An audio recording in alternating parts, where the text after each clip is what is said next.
The emperor asked me whom I wished to be betrothed to, and in this lifetime, I did not choose Crown Prince Xiao Ronghao again. Instead, I chose his uncle, Xiao Yinzhen, who was disabled in both legs. The civil and military officials were in an uproar, not only because I had grown up with Xiao Ronghao, but also because the empress had once declared that I was the only suitable candidate for the position of crown princess. Moreover, Prince Rui, Xiao Yinzhen, had fallen from his horse 10 years ago, and his legs had long been crippled. They all wonder why, as the legitimate daughter of a marquis's household, I am so casual about my own marriage, yet they were unaware that in my previous life, after marrying Xiao Ronghao, I was 7 months pregnant when I froze to death in a snowstorm. Just because my half-sister said that my morning sickness disgusted her, when I lay stiff in the snow, I finally understood that Xiao Ronghao married me only to see my half-sister often, so in this new life, I will fulfill their wishes as they desire. But later, when my wedding sedan passed him on the street, Xiao Ronghao's face drained of color, completely breaking down, after the emperor repeatedly confirmed that the person I wished to be betrothed to was his disabled younger brother. He stamped the imperial decree in my presence. Once the Ministry of Rites has prepared everything, the royal betrothal gifts and the imperial decree will be delivered to the marquis's residence in a few days. Today is still the spring banquet hosted by the empress. As soon as I arrived at the imperial garden, she affectionately called me to her side, even more intimate than before, seeing that I had returned from the hall of mental cultivation and that the empress treated me like family. Everyone knew my marriage had been settled and gathered around to offer their congratulations. But Xiao Ronghao's expression changed, and he pulled me out of the crowd. Shen Qinghan. Is it really necessary to be so desperate? I told you to wait a few more years, but you insisted on using the favor of saving the emperor to secure our marriage. Have you no shame? Upon hearing the crown prince's scornful words, the people around them immediately changed their expressions, casting mocking glances. Some noble ladies even spoke up to taunt. Who would have thought Miss Shen was so eager to marry? She actually begged the emperor to arrange the engagement without the crown prince's consent. What clever tactics! If you ask me, we should all learn to be as shameless as she is. Forget marrying the crown prince, even marrying a prince would ensure a lifetime of wealth. Exactly. She's been trailing after His Highness the Crown Prince since childhood, practically begging to tarnish her own reputation so he can't shake her off. Upon hearing this, Xiao Ronghao's expression grew even more disdainful. You heard that, didn't you? With such a terrible reputation, if it weren't for my tolerance, you'd have been thrown into a pig cage long ago, and yet you are so ignorant of the world, daring to arrange a marriage on your own. I tell you, even if I have to give up my position as crown prince, I will never let you. He didn't finish his words before I interrupted him. There's no need for your highness to go to such trouble. The one I am betrothed to is not you. As soon as the words fell, uproarious laughter erupted all around, and the noble sons who were close to the crown prince were doubled over with laughter. Miss Shen, you truly are a master of hypocrisy, begging for the imperial decree and then denying it. Be careful, or the emperor might have you beaten with the board when he hears of this. Xiao Ronghao's expression darkened. Where did you learn such vulgar tactics? You've utterly disgraced me. You've been following me all along and have long since lost your purity. Do you think anyone would still marry you? Don't boast without weighing your own worth. He tarnished my reputation so shamelessly that I flushed with anger and was about to retort, but then he glanced around and sneered coldly. Fine. If you want to marry, then marry. My crown prince's residence can still afford to support an idle person. The people around also began to tease, saying the crown prince truly had a fortunate life with such beauty. Xiao Ronghao curled his lips in satisfaction and leaned in close to me.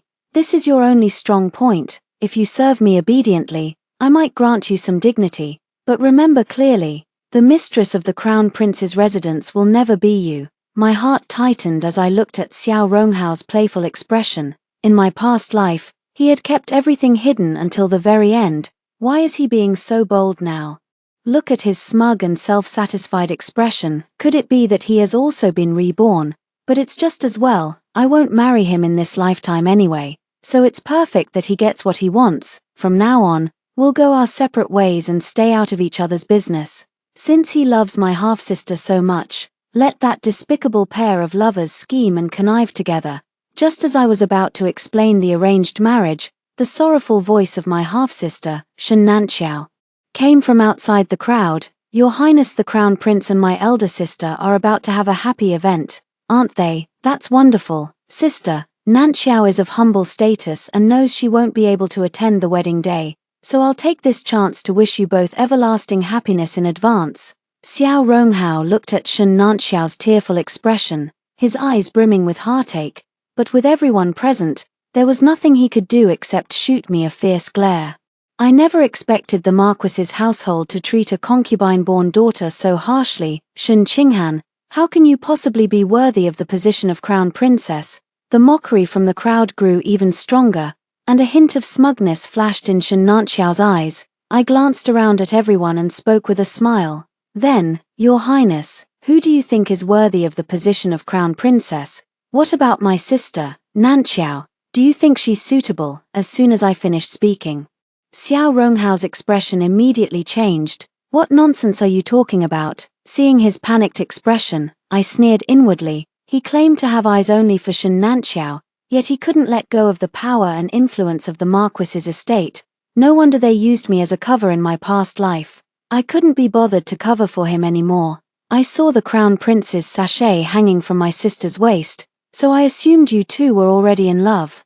That's why I spoke up in your defense. Shen Nanxiao hurriedly pulled her cloak to cover herself, but everyone had already caught a glimpse of the bright yellow fabric peeking through the gap.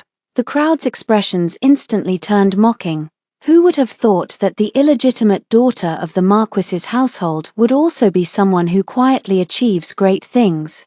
She usually appears so gentle and delicate, yet she has become the sweetheart of the Crown Prince. It truly shows that one cannot judge by appearances. Shen Nanxiao bit her lip, her face pale. Sister, why must you be so aggressive? Xiao Ronghao was heartbroken and simply stepped forward to embrace her, looking at me with arrogance. It's good that you know, since Nanxiao will be entering the household with you, you can look out for each other, by now. I can't be bothered to explain the arranged marriage anymore, I replied perfunctorily. As long as your highness is happy. Xiao Ronghao was taken aback by my reaction.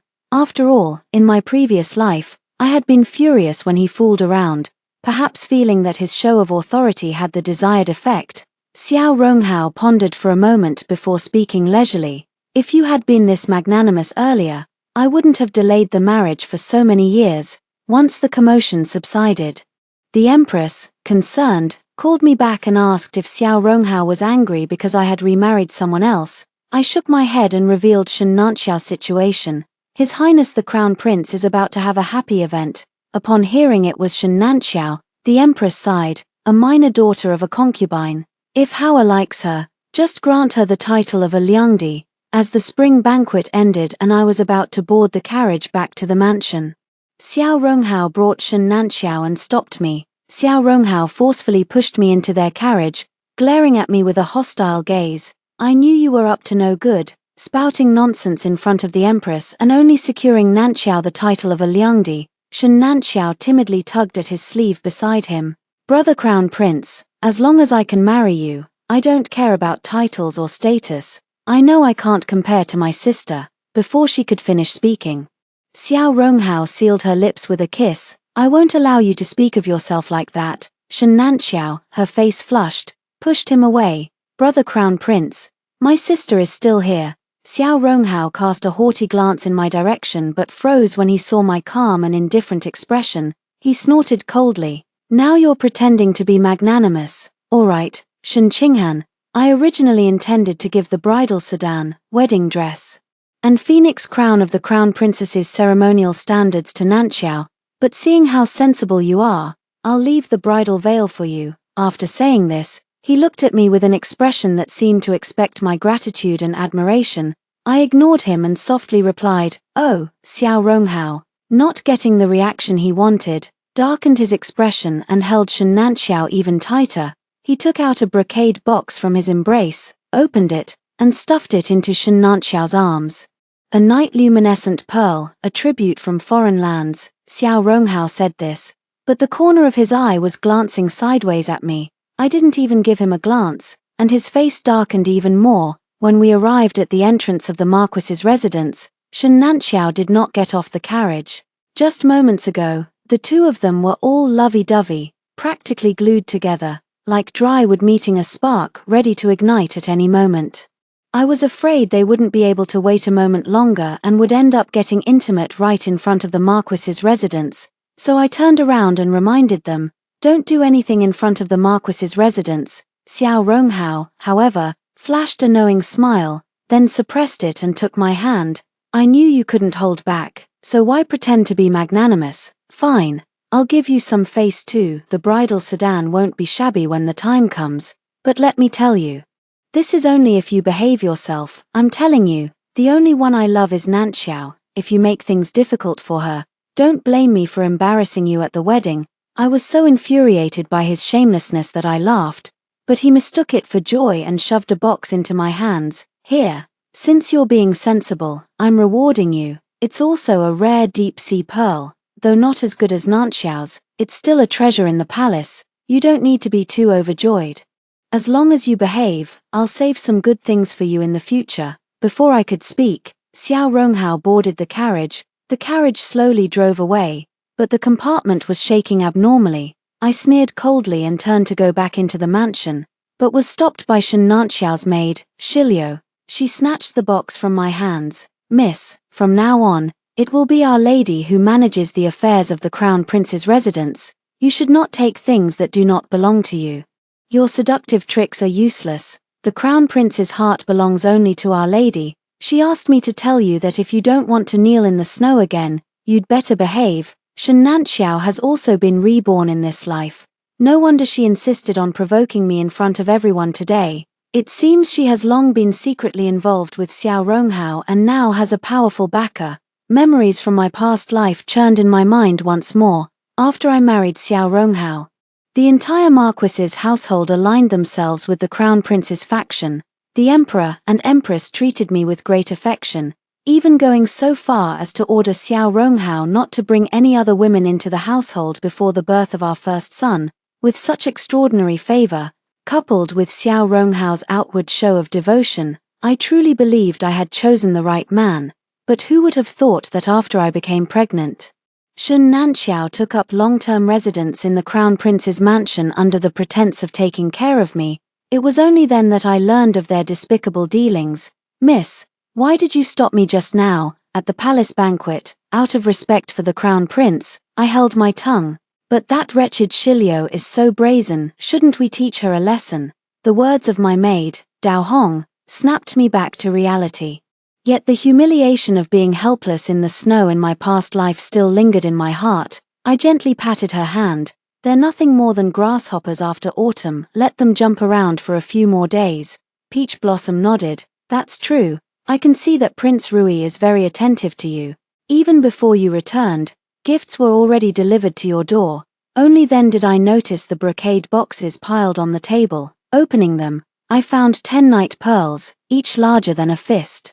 Even in broad daylight, the glow of the pearls was somewhat dazzling. A ripple stirred in my heart. I hadn't expected that Xiao Ronghao, the imperial uncle, would not resent my request for a marriage decree. After all, although his legs were crippled, he was once the most dashing man in the entire capital. Even a foreign princess fell in love with him at a palace banquet, saying she would marry him even as a concubine. However, Xiao Yinjin never married in his previous life, and he didn't even have a concubine or maid by his side. Everyone thought he had no interest in women. I was prepared to face his cold reception for rashly requesting a marriage arrangement, but I never expected him to send a gift. Early the next morning, Dao Hong mysteriously pulled me to the Linlang Pavilion, where jewelry was crafted. It was then that I remembered how, in my previous life, I had spent a fortune early on to order a phoenix crown from the Linlang Pavilion. That phoenix crown was made according to the standards for a crown princess. At the time, Xiao Ronghao had complained that I didn't know how to manage a household, saying that instead of spending money on a phoenix crown, I should have given it to him to win over officials. Thinking of this, the brocade box in my hand, containing the night pearls, suddenly felt strangely warm. Those 10 night pearls were enough to buy 100 of the phoenix crowns I had ordered, so this is what it feels like to be cherished by someone. However, Xiao Yinzhen's legs likely require expensive medicinal herbs for recovery. I plan to remove some of the gemstones from the phoenix crown and exchange them for medicinal herbs. But who would have thought that as soon as I stepped into the Linlang pavilion, the shopkeeper looked at me with a troubled expression. Following his gaze toward the private room upstairs, I saw Shen Nanxiao directing the craftsman to dismantle my phoenix crown, scattering its pieces everywhere, and the jade in the middle, left to me by my mother, was held in her hand and played with. Shen Nanxiao saw it was me, let out an "ah," and with a slight tilt of her hand, the jade fell to the ground. Fury surged through my mind as I rushed forward and slapped Shen Nanxiao hard. "Who gave you permission to touch my things? Who gave you permission to be angry?" Xiao Ronghao, standing nearby, approached with a dark expression and grabbed my neck. "Aren't your things also my things? I haven't even held you accountable for your extravagant spending, and now you dare to hit Nanxiao." I was being choked so hard I couldn't breathe. Yet I didn't beg for mercy at all, I just stared fiercely at Xiao Ronghao. Xiao Ronghao was taken aback. What he had always received from me were looks of admiration, never such fierce hatred. He instinctively loosened his grip, and I pushed him away, tears streaming as I went to pick up the jade from the ground. That was the last thing my mother left me. How dare Shen Nanxiao? But no matter how hard I tried to piece it together, the jade could never be restored to its original form. Dao Hong hurried over to pull me up. "Miss, don't pick them up anymore. Your hands are already cut. Even if this is a keepsake from the mistress, it's not worth you neglecting your own well-being like this." Xiao Ronghao finally noticed my hands were dripping with blood. His tone unusually softened. All right.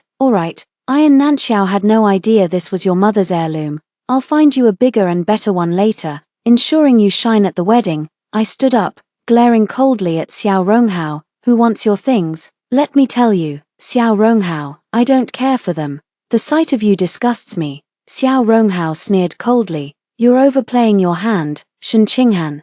The whole capital knows how shamelessly you rushed to marry me, yet you claim you don't care for me. Your phoenix crown follows the ceremonial standards of a crown princess. If not for me, then for whom?" I grabbed the main part of the phoenix crown that was still intact on the table and smashed it fiercely onto the ground.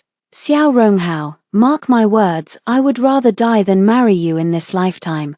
Xiao Ronghao took a step back in fright, seeing the resolute expression on my face. A trace of panic crept into the corners of his eyes. He was about to crouch down to pick up the shattered phoenix crown, but Shen Nanxiao beside him knelt on the ground first and gathered the fragments. As she picked them up, she cried and apologized. "It's all my fault, brother Crown Prince. Please don't argue with sister anymore. I'll take responsibility for this phoenix crown and make sure to return an identical one to sister, as long as sister doesn't get angry with brother Crown Prince. I'm willing to do anything." Shen Nanxiao pretended to pick up the pieces for a long time, and Xiao Ronghao couldn't stand it any longer. He pulled her up and shielded her behind him. Why apologize to her? She threw a tantrum and smashed things herself. Let her go bareheaded on her wedding day and see who ends up losing face then. I watched the two of them leave with a cold expression. It was just a phoenix crown, and I didn't care much about it, but that piece of jade. Thinking of how my mother held my hand on her deathbed, telling me I must marry a good man, I felt so pained I could hardly breathe. In my past life, I was foolish, but in this life, thinking that the incident at the Linlang Pavilion would surely spread, my pursuit of Xiao Ronghao was already the talk of the town. If today's incident gets out, it will only be seen as me fighting for Xiao Ronghao's affection out of jealousy. Just as I was feeling disheartened, Dao Hong brought the manager of the Linlang Pavilion over. The manager presented a dazzling phoenix crown. "Miss Shen, this was specially sent by His Highness. He said it was the phoenix crown his mother wore at her wedding and asked us to adjust it to your size. Please try it on." Xiao Ronghao and the current emperor are brothers from the same mother. So isn't this phoenix crown the one the Empress Dowager used for her wedding back then? I felt my voice trembling a little. Wouldn't this be overstepping the rules? The shopkeeper smiled. "Don't worry, the prince has already sought permission from the emperor. He said his princess is worthy of it." Tears welled up in my eyes again, but this time they were all tears of emotion. That evening, the emperor arranged a family banquet, which was also my first formal meeting with Xiao Yinzhen. In return for his kindness, I selected a fine Duan inkstone from my own treasury as a gift. I had thought I wouldn't encounter Xiao Ronghao again before the wedding, but unexpectedly, I ran into him and Shen Nanqiao in the imperial garden. The flower bushes trembled gently, and the faint sound of a woman's sobbing could be heard. The palace servant leading the way stiffened and was about to call for the guards when Xiao Ronghao's voice came through. It's me. Even in my past life, I had never directly witnessed a scene of their intimacy. The sound of their entwined passion sent a shiver through my heart. Unable to tell whether it was embarrassment or heartache, the palace attendants were caught in a dilemma, whispering to ask if we should take a detour. Over there, Shen Nanqiao shamelessly replied, "Wait a bit, it's almost done." Xiao Ronghao also spoke up. "Shen Qinghen, you'll have to get used to it sooner or later. Just watch, this is meant to provoke me on purpose." Looking at the palace servant blocking my way, I had no choice but to clench my fists and listen through the entire ordeal. When Xiao Ronghao finished adjusting his clothes and came out, he raised an eyebrow at me and said, "Shen Qinghen, don't envy your sister. As long as you behave, I'll treat you well on our wedding day too." As he spoke, he noticed the brocade box in my hand and smiled smugly. "After all that commotion just now, you still prepared something for me. Alright, let's go. We shouldn't keep father and mother waiting any longer. If they ask why we're late, come up with an excuse yourself, don't drag Nanqiao into it." Nanqiao only received the title of Liangdi, which was already a slight. "And she must not bear the reputation of being wanton. Since your reputation is already ruined, I'll just say you were the one clinging to me and refusing to get off the carriage, before I could refuse." He pulled Shen Nanqiao away. I suppressed the frustration in my heart. After all, he would soon find out that the man I was going to marry was his imperial uncle, so there was no need to rush this moment. Once inside the palace, the empress warmly invited me to take the seat of honor. A smile played at the corners of her lips as she teased me. "Injin really cares about you. Last night, he specifically sent someone to mention the dishes you love." My face flushed as I looked at the dishes and replied sheepishly, "I'm not that picky an eater." He really went out of his way. Xiao Ronghao, who had changed clothes and arrived a step late, happened to walk in just then. Hearing this, he snorted coldly. "The extra fruit platter I had the imperial chef prepare was for Nanqiao. Don't go taking credit for everything." The empress was baffled, and the emperor was equally confused. I was about to say it wasn't the fruit platter, but the dishes prepared by Xiao Injin. With the announcement from the eunuch, an exceptionally handsome man appeared before the crowd, seated in a wheelchair. Xiao Injin raised an eyebrow and looked at Xiao Ronghao. "My dear nephew, why has your mind suddenly become so muddled?" Xiao Injin had not appeared in public for a long time. Though he was in a wheelchair, time had not diminished his charm in the slightest. He remained as strikingly handsome as ever. The emperor even stood up directly to welcome him. As the emperor's youngest brother, Xiao Injin's birth secured the emperor's position as crown prince, and later, he became disabled in both legs while protecting the emperor. All these years, he remained unmarried, claiming he did not want to delay any respectable woman, which only deepened the emperor's sense of guilt. This time, he finally agreed to marry me, and the emperor was overjoyed. The emperor pushed his wheelchair to the side of the seat. "The crown prince has indeed been neglected in his lessons these past 2 years. If you are willing, please help your elder brother teach him properly." Xiao Injin looked toward Xiao Ronghao. "He really should be taught a lesson." At our own royal family banquet, he actually brought along some random person. Besides Xiao Ronghao was Shen Nanqiao. The emperor hadn't paid attention earlier, but now he turned his head and ordered without looking back, "Howard, you are also being improper. Why do you keep bringing that little concubine-born girl around all day?" Upon hearing the order, the palace attendant stepped forward to lift Shen Nanqiao. With reddened eyes, she looked at me and said, "Sister, I know you don't like me, but there's no need to target me like this." I sat to the side without saying a word, yet this enormous blame was suddenly thrust upon me. Xiao Ronghao shielded Shen Nanqiao and glared at me fiercely. "Shen Qinghan, don't think that just because you've been granted a marriage, you can bully Nanqiao." With that, he turned to Xiao Injin with a hint of annoyance and complained, "Imperial uncle, this is my Liangdi, and also Shen Qinghan's younger sister, not some outsider. Besides, this is my family matter. You're overstepping a bit too much." the emperor scolded angrily. Watch how you speak to your imperial uncle. Xiao Ronghao then reluctantly fell silent. Xiao Yinjin chuckled lightly. Oh, my mistake. I saw her looking so bewitching and thought she was some kind of courtesan from who knows where. Xiao Ronghao's face flushed with a mix of purple and red, but under the emperor's intimidating gaze, he dared not speak another word. As for Shun Nanxiao, her face was deathly pale, and she seemed as if she had lost her soul, once the commotion had passed.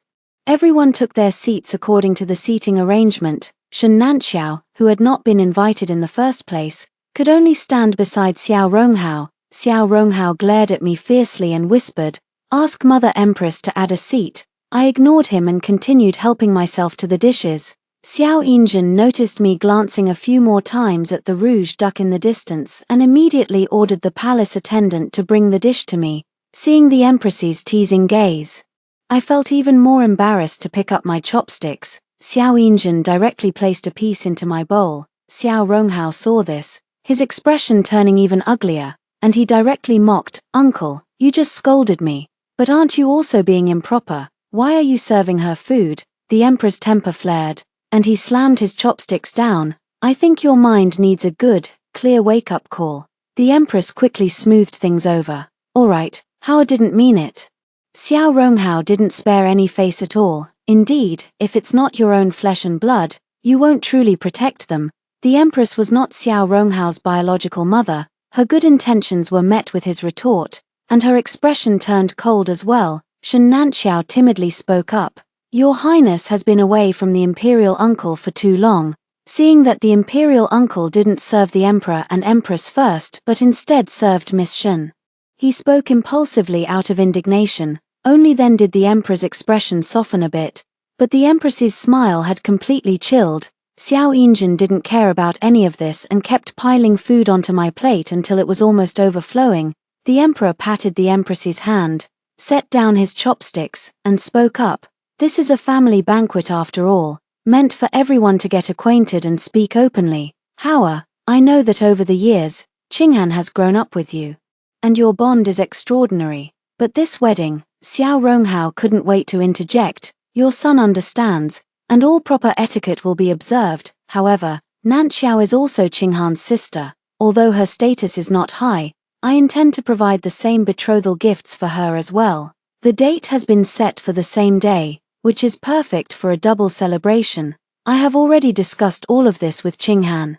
The sisters share a deep bond, so I naturally cannot show favoritism, right, Qinghan?" Xiao Ronghao desperately tried to signal me with his eyes, but I kept my gaze fixed on the dishes in front of me, remaining silent. It's also quite amusing that he wants to marry Liangdi, yet is asking me, the imperial aunt, to make the decision. The emperor also found it strange and asked me, "Qinghan, what are your thoughts?" Xiao Ronghao stared at me intently, as if to say that if I didn't comply, I shouldn't expect any good days ahead. I put down my chopsticks and replied to the emperor, "Your Majesty, I find it inappropriate." Xiao Ronghao couldn't control himself and knocked over the bowl and chopsticks. "Shun Qinghan, think carefully before you speak." Such a breach of etiquette caused dark clouds to gather in the emperor's eyes, and he was about to reprimand her when Xiao Yinjin spoke first.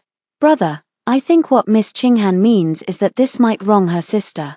Xiao Ronghao hurriedly chimed in. Exactly. Qinghan must mean that." Xiao Yinjin saw my confusion and smiled reassuringly before speaking. "If we hold the wedding on the same day as ours, with all the citizens of the city coming to the prince's mansion to witness the ceremony, I'm afraid the people won't even know that the crown prince's residence has gained a virtuous consort." Xiao Ronghao stood up in shock. "What did you say?" The emperor could no longer contain his anger. "What's wrong with you today? Are you very dissatisfied with your royal uncle's upcoming marriage?" Xiao Ronghao visibly relaxed and hurriedly sat back down. "I was just too excited. Uncle's marriage is truly a great event. We must select an auspicious date for uncle. The Imperial Astronomical Bureau provided me with many auspicious dates recently. I'll have uncle choose from them later." The emperor's anger had not yet subsided. "Can the auspicious date for your marriage to Liangti be used for your uncle? Your uncle is welcoming a princess consort into his household." Xiao Ronghao was puzzled. Am I not also welcoming a crown princess into my household? The emperor's face darkened like ink. Giving her a good sister-in-law is already a favor. I warn you not to push your luck. After saying that, he turned to me and Xiao Yinjin. Today we're discussing your happy occasion. Qing'an, if you have any thoughts, just tell me. Xiao Ronghao finally caught on. Father, what are you talking about? Whose happy occasion? Xiao Yinjin chuckled softly, considerately placing the picked crab meat into my bowl before looking at Xiao Ronghao and saying, my dear nephew's mind is truly not working well today. This joyous occasion is naturally between Qing'an and me. Xiao Ronghao's chopsticks clattered to the floor, his gaze was vacant, his lips opening and closing, yet he couldn't manage to utter a word. The emperor could no longer contain himself. If you don't wish to eat this meal, then get out of my sight. The guard stepped forward and dragged out Xiao Ronghao, who was still in a daze, along with Shun Nanxiao. With the troublesome person gone, the subsequent discussions went very smoothly. For some reason, it seemed as though Xiao Yinjin knew all my preferences. Without waiting for me to speak, he had everything arranged perfectly. The gloom in my heart was completely dispelled by his warm smile. After the meal, the emperor and empress specifically allowed Xiao Yinjin and me to leave the palace together. I didn't see Xiao Ronghao along the way, and I thought he wouldn't come to cause trouble. Who would have thought that just as I got off the carriage and was about to enter the Marquis's mansion, he dragged me into the alley next to it. He glared at me with bloodshot eyes. Shen Qing'an, how dare you? How dare you remarry my royal uncle? I slapped his hand away forcefully. Your Highness the Crown Prince, have you lost your mind? I have no marriage contract, so what do you mean by remarry? Upon hearing this, Xiao Ronghao inexplicably laughed. I knew it, you're just angry with me. You're upset because I've been delaying our marriage contract, aren't you? I'll give it to you now. Alright, go and tell father that the person you want to marry is me. I sneered. Is your Highness deaf or has your mind gone astray? Where did you get the idea that I want to marry you? The veins on Xiao Ronghao's forehead bulged. How could you not want to marry me? You've been following me around every day, and you even had the phoenix crown made long ago, throughout the entire capital. Even the beggars know you're obsessed with me. If you don't want to marry me, who else would you want to marry? I couldn't help but roll my eyes. Naturally. I want to marry His Highness the Crown Prince's royal uncle. Otherwise, why would I have begged His Majesty for a marriage decree? As for your Highness's claim of obsession, it's nothing more than a delusion born of your own self-importance. After saying that, I turned to leave, but Xiao Ronghao grabbed me. Don't lie to me. Clearly, in our past life, he pressed me against the wall, pretending he was about to kiss me. You're angry because you saw me being intimate with Nanxiao in the Imperial Garden today, aren't you? I shuddered and pushed him away fiercely. He crashed into the wall but didn't seem the least bit annoyed. So it's true, Qing'an. Don't be angry anymore. Think about the prince's leg. Can he hold you and cherish you like I can? You're angry that I haven't been intimate with you, so you want to become a living widow for the rest of your life. Can you really bear that? The more he spoke, the more excited his expression became. If you want it, just tell me directly. Why beat around the bush like this? I promise you, I'll have as many times with you as I've had with Nanxiao. Alright, I was so angry I could hardly breathe. I never expected his mind to be filled with such filthy thoughts. Watching him draw closer with that wicked smile, I nervously clenched my sleeves in fear, but the next moment, he was knocked to the ground by a punch. I looked over in astonishment. It was actually Xiao Yinjin. Moreover, he was standing right in front of me, perfectly fine. He gave a signal with his eyes, and the guards came over, stuffed Xiao Ronghao into a sack, and took him away. Under my shocked gaze, he walked over and took my hand.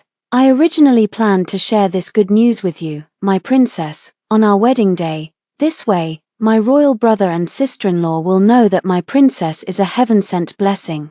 Curing my legs as soon as she entered the door. Although it's a bit early, it's nice to give the princess a surprise first, so she doesn't always feel like she has to live as a widow. I flustered and explained, I didn't mean that, but Xiao Yinjin held my hand even tighter. What should I do then? I certainly have that intention. The imperial decree of the bestowed marriage and the news of Xiao Yinjin standing up were announced together. The emperor was so excited that he issued another decree, bestowing upon me the title of a princess. I anxiously asked Xiao Yinjin if this was too ostentatious, but he told me that everything was worth it. As for Xiao Ronghao, he was placed under house arrest in the Crown Prince's residence. Meanwhile, Shen Nanxiao was also secretly carried into the Crown Prince's residence through a side door in a small sedan chair. The Ministry of Rites was busy preparing the grand wedding ceremony for me and Xiao Yinjin. With everything arranged by Xiao Yinjin, I suddenly found myself with nothing to do. However, as if reading my mind, Xiao Yinjin secretly took me out of the capital for a trip. Jiangnan is in the prime of early summer, with pleasant scenery, not too hot weather, and birds singing and flowers blooming everywhere. As we traveled to Yangzhou Prefecture, a scantily clad woman suddenly rushed out and stopped our carriage. Before I could even get out of the carriage, the woman began kowtowing loudly in front of it, banging her head on the ground. Sister, I know I was wrong. Please ask His Highness to spare me. I really can't take it anymore. That's when I realized the person in front of me was Shen Nanxiao. She no longer had the noble and dignified appearance from before. The exposed skin on her body was covered in bruises. Her entire being was steeped in the scent of rouge and powder from the brothel. I didn't know what had happened between Xiao Ronghao and her, but seeing her in this state, I couldn't be bothered to pay her any attention. In my previous life, she smiled as she draped herself in a fox fur cloak, watching me freeze to death in the snow, and even covered her nose, saying I was truly disgusting. But Shen Nanxiao seemed to have gone mad, forcefully breaking free from the restraints of two guards and throwing herself before the carriage, begging for my forgiveness. Beside me, Xiao Yinjin saw my furrowed brow and coldly glared at the guards, saying, "How can you not even hold back a weak woman?" Shen Nanxiao grew increasingly frenzied, even charging directly toward our carriage. Xiao Yinjin's gaze sharpened as he lifted the sedan curtain and kicked out. Shen Nanxiao tumbled several times on the ground, barely coming to a stop when a man rushed out and began punching and kicking her. "You can't even apologize properly. How can you be so useless?" It was none other than Xiao Ronghao, who had somehow managed to sneak out. He grabbed Shen Nanxiao, who was bruised and swollen, and brought her before me, crying with tears streaming down his face. "Qinghan, I was bewitched by this wretched woman. I never once thought of not marrying you. Look, I've punished her. Will you forgive me? As long as you're willing to come back, you can have this woman cut into 1,000 pieces if you want." Seeing his deeply remorseful expression, I truly felt like vomiting. The one who truly hurt me was never Shen Nanxiao. If Xiao Ronghao hadn't been tempted or indulgent, how could I have suffered those humiliations? I stopped Xiao Yinjin, who was about to take action, and looked at Xiao Ronghao. Blaming everything on a woman, isn't that just disgusting? With so many commoners around, I thought it best to preserve a bit of dignity for the royal family. Pulling Xiao Yinjin onto the carriage, she intended to leave, but who would have thought that Xiao Ronghao had gone mad, chasing after the carriage relentlessly. Qinghan, you can't do this. You don't know, in our past life, we even had a child. Didn't you love children the most? If you don't marry me, the child won't be able to be reborn. Can you bear that? Child, how dare he even mention the child? My heart feels as though it's weeping blood, and I wish I could tear this shameless creature into 1,000 pieces right now. Xiao Yinjin held me in his arms with heartache, ordering his men to restrain Xiao Ronghao, and then shouted his title as the crown prince right there on the street. The surrounding onlookers, upon hearing this, didn't care whether it was true or false, and immediately swarmed around Xiao Ronghao. I knew that in this lifetime, Xiao Ronghao was destined only for the imperial clan court. Xiao Yinjin saw that I was hesitant to speak and didn't ask me about the strange things Xiao Ronghao had just said. He only asked me where I wanted to go next. I was preoccupied with my thoughts the whole way. Xiao Ronghao had spoken so bluntly, and I didn't believe that someone as clever as Xiao Yinjin wouldn't have any suspicions, yet he didn't mention it at all, which only made me more uneasy. Would he perhaps despise me for being a wandering soul reborn into this world, or would he, thinking me some kind of demon or monster, simply call a Taoist priest to suppress me? Or perhaps, like all men, he couldn't bear the fact that I had once been married and had children with someone else. But Xiao Yinjin simply smiled and took me to the Buddhist temple. Before the Buddha statue, I saw a perpetual lamp lit for the salvation of an infant. And the name on the perpetual lamp was exactly the one I had given to my child in my previous life. My heart trembled with overwhelming emotions, and for a moment, I was at a loss for words. Xiao Yinjin, however, took my hand and said, "After you passed away in my previous life, I moved into this Buddhist temple. Fortunately, I lived long enough, reciting Buddha's name for thousands of days and nights, before finally getting the chance to start over. Qinghan. You don't have to worry about the child. In this life, I lit a long burning lamp early on to guide his way. He will return to you." Tears welled up in my heart, and the grievances from both my past and present lives finally erupted at this moment. I threw myself into Xiao Yinjin's arms and wept bitterly. After a long while, I lifted my swollen, red eyes to look at him. "You've been so good to me. I don't know how to repay you." Xiao Yinjin gently kissed my forehead. "Then be my princess for a lifetime." The day of the grand wedding ceremony arrived quickly. The procession and betrothal gifts stretched for a full 10 miles along the street. The entire capital was decorated with lanterns and banners, celebrating for us. My bridal sedan chair swayed gently along the road, with the endless sounds of congratulations from the common people filling my ears. Suddenly, a man as filthy as a beggar appeared in my line of sight. He kept shouting, "This is the crown princess, this is the crown princess." But the crowd was so dense that his voice was quickly drowned out. Peach Blossom, who was walking beside the sedan chair, asked me, "Miss, don't look at the madman anymore, it's inauspicious." I chuckled softly and didn't spare the man another glance. Yes, all the misfortune had been left behind me. After hearing the first story above, what are your thoughts? Feel free to share your opinions in the comments section. Next, there is another similar story. Let's continue to see. The rebels brought me and the crown prince's concubine before them. My hairpins and ornaments were in disarray as I screamed his name with a heart-wrenching cry. "We have 10 years of affection between us, and she has only known you for 10 months. The elegantly dressed crown prince frowned slightly, without hesitation. He abandoned me. He held the beauty in his arms, and under his astonished gaze, I was pierced by countless arrows, falling straight backward. My name is Shenji, and I am the legitimate daughter of General Shen's family in the capital. When I was 7 years old, the emperor jokingly asked at a banquet who I wanted to marry. My eyelashes fluttered as I pointed to Qi Haji, who stood beside me with a cold expression, silently looking down. The emperor laughed heartily and, from that moment on, arranged the engagement between him and me. I was naive and clueless, only knowing that compared to others, I simply preferred to play with him more. Little did I know that the heavy gears of fate were set in motion by this casual, light-hearted gesture of mine. Upon hearing this, the people present wore varied expressions, each harboring their own thoughts. The young master of the Enyang Marquis's household had tears welling up in his eyes, which looked rather amusing. But my father subtly glanced at Qi Haji. Later, because my aunt, Empress Shun, had no children, Qi Haji was taken in and raised under her care, gradually growing up.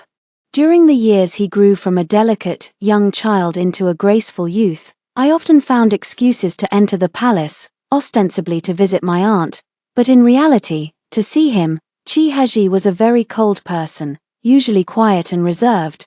Though he was handsome, he didn't seem very likable, appearing gloomy and aloof, always with a certain air that felt as if he wanted to freeze spring itself. Many years later, I finally understood where that feeling of fading beauty and withering vitality came from. Like the withered branches and fallen leaves of autumn, breathtakingly beautiful yet profoundly desolate, he only allowed my aunt to get close to him, occasionally sharing a little with me as well. The young master of the Enyang Marquis family laughed at my chubby baby face, and I was so angry that my eyes welled up with tears, but there was nothing I could do, simply because I couldn't beat him. Just as I was stomping my feet in frustration, Qi Haji suddenly rushed over and punched him. He took care of the fighting, while I was responsible for tending to his wounds. While holding the gauze, I tilted my head and silently wondered to myself, does he like me or not? Like, not like. Suddenly, I heard Qi Haji's light chuckle, which startled me so much that I nearly dropped the gauze on the floor. "Hey, Shenji, you're actually quite cute like this." The moment those beautiful phoenix eyes swept over with a smile, I secretly vowed to love him for a lifetime. When I turned 15 and came of age, He was 20 and was appointed crown prince. The emperor also finalized our official wedding date. I joyfully busied myself with the wedding preparations, feeling that all I desired was just this. Though it was a mismatched pairing, I was marrying the one I loved, fulfilling my childhood wish to become his wife. Unfortunately, turmoil broke out at the border, and Chi Haji, as the crown prince, led the expedition himself. We were to marry as soon as he returned victorious. For the first time in my life, the handsome young man smiled and patted my head. Gigi, wait for me to come back, and we will get married. I eagerly embroidered my wedding dress, hoping for his early return, only to find that he brought back a woman. When Daozhu told me this news, I accidentally pricked my finger. A bright drop of blood rolled out and fell onto the wedding dress, just landing on the phoenix. The phoenix was stained with blood, inexplicably carrying a touch of desolation, as if it were about to break free from its shackles and soar into the clouds.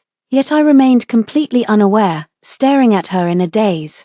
What did you say? It took me a moment to grasp the meaning of the words Daozhu had spoken. She said that Chi Haji was going to marry someone else.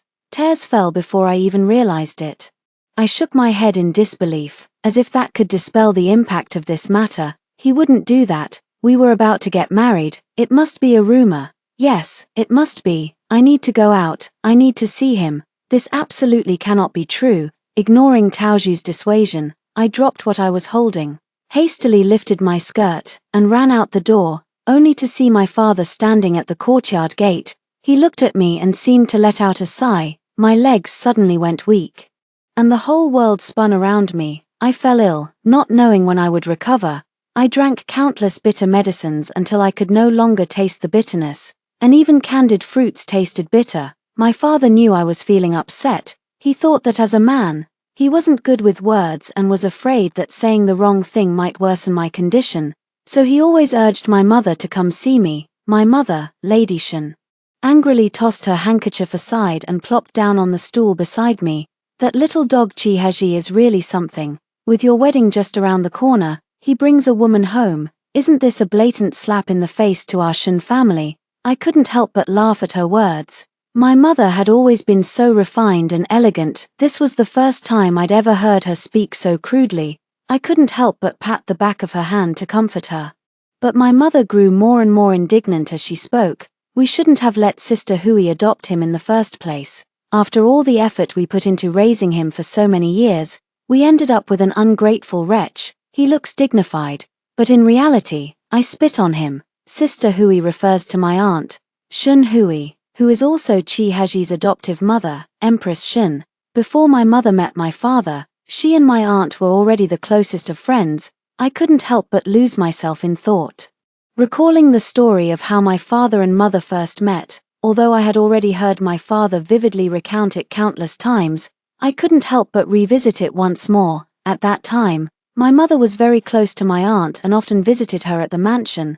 The moment my father laid eyes on my mother, whose smile was as radiant as a flower, he was instantly smitten. He secretly admired her for many years, but only dared to harbor his feelings in silence. Later, when my mother was about to be engaged, my father could no longer hold back and decided to make his move. He quietly approached my mother, striking up conversations with her whenever he could, and eventually won her over, giving her a dowry that was the envy of everyone in the capital. It truly is an excellent story of unrequited love coming true.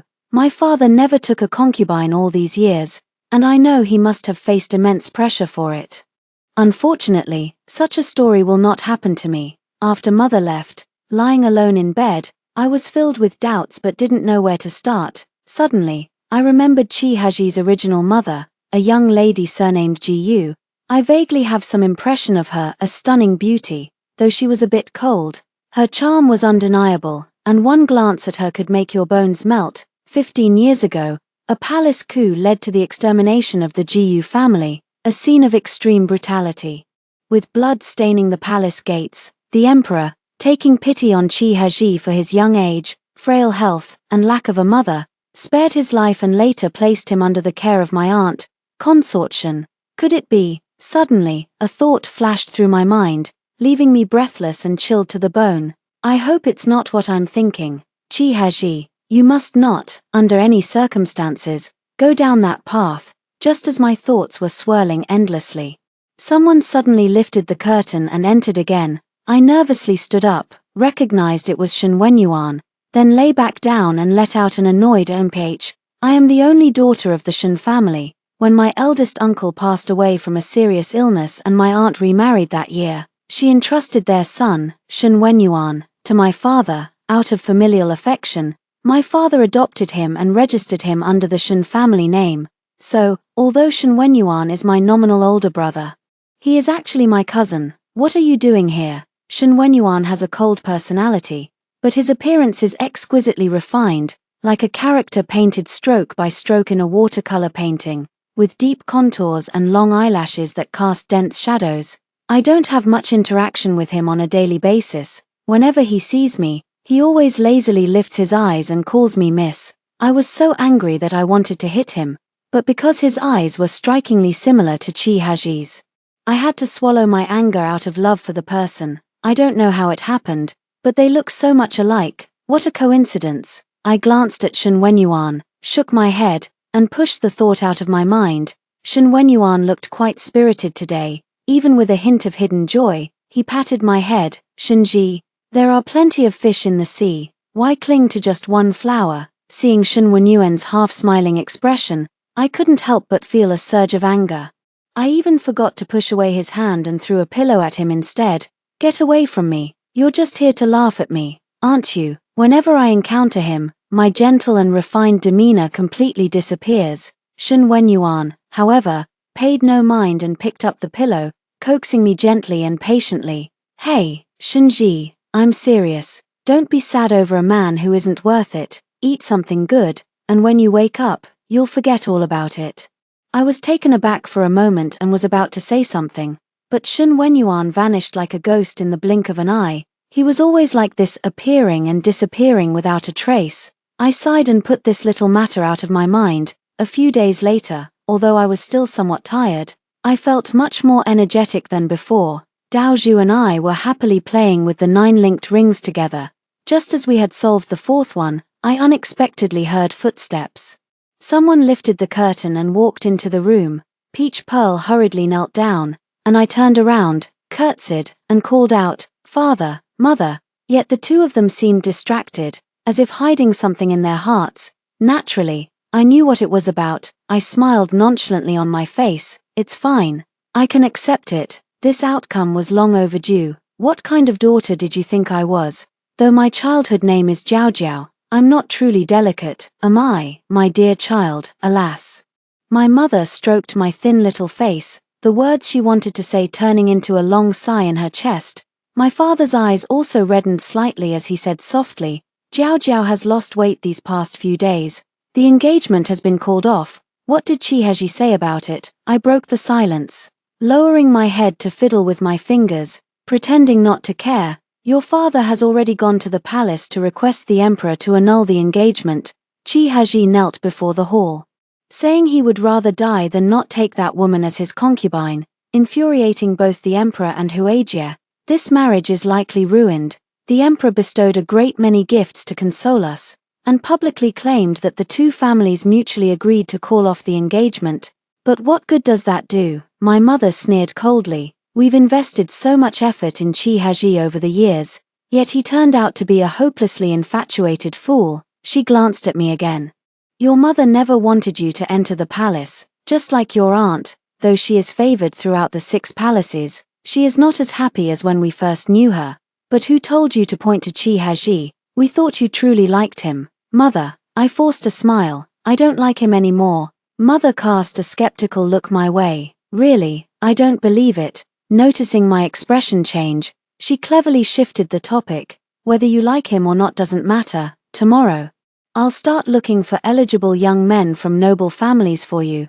There are plenty of handsome, respectable young gentlemen out there, even better looking than Chi Haji. I've seen some myself, and even I find them charming. Who wants to like some young gentleman? A sour voice came from the side, and my mother covered her face, giggling. Not at all, not at all. In my heart, Lord Shen is the most handsome and dashing, truly a man of noble bearing. Only then did my father let out a satisfied HMPH. his expression unable to conceal his delight. I couldn't help but smile as well, the pent-up emotions temporarily swept away. After recovering from my illness, I knew I would encounter Chi Haji and that woman named Song Wei, but I never imagined it would happen so quickly, and in such an awkward situation. Today is my aunt's birthday celebration, and not many people have come, only some members of the royal family. Song Wei moved gracefully, her figure soft and elegant, draped in a luxurious silk robe. Chi Haji, who stood a head taller than her, held her hand as the two slowly walked over together, a perfect match between a talented scholar and a beautiful lady. I remained seated, feeling the gazes directed at me from others, and calmly pretended to admire the string of beads on my wrist. My mother secretly tightened her grip on my hand under the table, and I responded with a reassuring smile. Chi Haji led Song Wei to pay their respects to my aunt. Aunt pretended as if nothing had happened, waving her hand for them to take their seats. Just as before, the crown prince is here, and the Liangdi as well. It's good that you've come. Only I could detect the coldness in her tone. The summer heat was intense, and the incessant chirping of cicadas made it feel rather oppressive. I squinted my eyes and looked up, only to accidentally meet Chi Haji's gaze for a moment. His eyes were a beautiful shade of pure black, with the elegant shape of phoenix eyes that tilted slightly upward, giving off a refined and cool impression. I was momentarily dazed, but he just glanced at me indifferently, his clear, cold eyes showing no emotion. In a daze, I couldn't help but recall the way he smiled at me when he left at the start of winter. It was like the melting of ice and snow, giving me the feeling of a long-awaited spring, so close at hand. What did he say then? He said, "Gigi, wait for me to come back and I will marry you," for the first time. Such an intimate term of endearment. At that moment, I truly had a fleeting illusion that he liked me. I calmly thought to myself, his gentleness is still there, it's just that the recipient has changed. Watching him serve Song Wei food, I dug my nails hard into my palm. 10 years had passed, and it would be a lie to say it didn't hurt. Chi Haji had never once said he liked me. It was all my own wishful thinking, lured by his ambiguous gestures, and I ended up becoming nothing more than his appendage. I am truly foolish. Chi Haji seemed to suddenly remember something, whispering into Song Wei's ear as he personally peeled a snack for her, his gaze filled with affection. Song Wei took it, took a small bite, lowered her eyes, and was full of shyness. I withdrew my gaze, no longer paying attention to the matter, and simply sat quietly in my place, eating on my own. The atmosphere among the crowd was somewhat strange, with everyone remaining silent. Out of the corner of my eye, Chi Haji seemed to glance at me again, with a hint of surprise and curiosity. Halfway through the banquet, a eunuch announced the arrival of the emperor. The current emperor, dressed in a bright yellow robe, was over 50 years old yet still exuded an imposing presence. His gaze held the same cold sharpness as Chi Haji's. My aunt hurried over to greet him, while the rest of us knelt in a row. I always felt something was a bit off. The relationship between my aunt and the emperor was never quite like that between my parents. It always seemed as if she was a step lower. It's fine, today is the empress's birthday, so let's treat it as a family gathering. No need for formalities, the empress said, taking my aunt's hand and gently helping her up. My aunt expressed her gratitude. For a moment, everyone fell silent.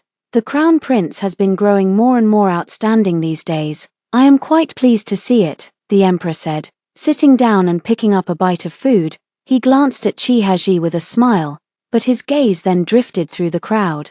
Lingering on my face for a moment, Chi Haji lifted the hem of his robe and knelt down, neither humble nor arrogant. "I report to your majesty. I know I was wrong. Rise," the emperor said, looking at him for a long while before sighing. "How could I bear to blame you? Look at me, I'm getting old and muddled."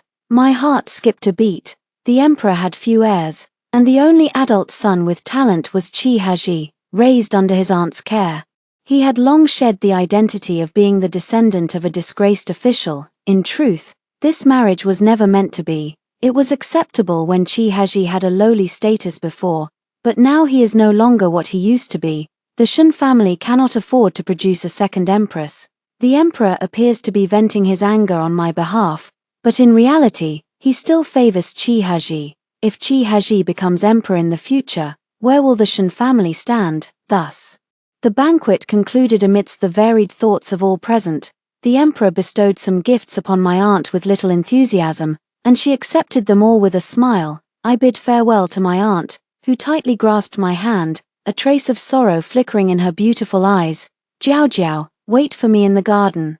I naturally understood what she meant. I knew it all too well. After such a long time apart, it's time to clear the air. I don't intend to avoid it. I am someone she has watched grow up, almost like a daughter. As for Qi Heji, after raising him for so many years, I smiled. How could there truly be no feelings? Though I think it's probably impossible now. I walked gloomily along the small path in the palace, kicking stones as I went. Within the garden, fine trees flourished luxuriantly, and exotic flowers bloomed brilliantly. I set aside my thoughts and immersed myself in this scenery, feeling the natural essence of summer. In this opulent and heavy palace, it was rare to find such a refreshing place. There was no need to think about anything, no need to manage anything. I didn't have to be anyone, just an ordinary, common person, Shenji of the mortal world. There were flowers, and there were butterflies. Just as I was about to reach out to catch that butterfly, an unexpected mocking laugh suddenly reached my ears. Looking back, even though I already knew, I still felt somewhat at a loss. Waiting there wasn't my aunt, but Qi Heji. He strode toward me, standing right in front of me, his tall figure casting a shadow that created an oppressive and overwhelming presence. I didn't know what to do. Lowering my gaze, I felt a bit flustered, as complex emotions spread from my heart to every part of my body. There was love, but also hatred. Shenji. Qi Heji reached out to grip my chin, smiling cruelly. "Are you so eager to talk to me that you even had the Empress arrange it on purpose?" Without hesitation, I slapped him across the face, freeing myself from his grasp in the process. "Qi Heji, have you lost your mind? You know perfectly well I'm not that kind of person. You're not that kind of person." His eyes showed no flicker of emotion as he lazily curled his beautiful thin lips.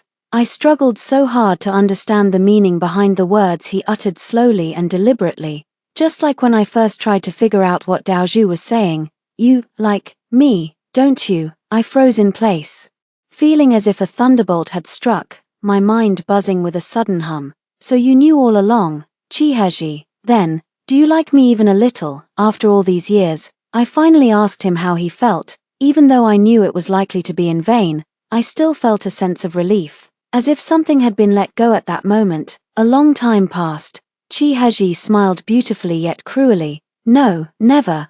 I held back the tears welling up in my eyes, the hairpin on my head trembling uncontrollably.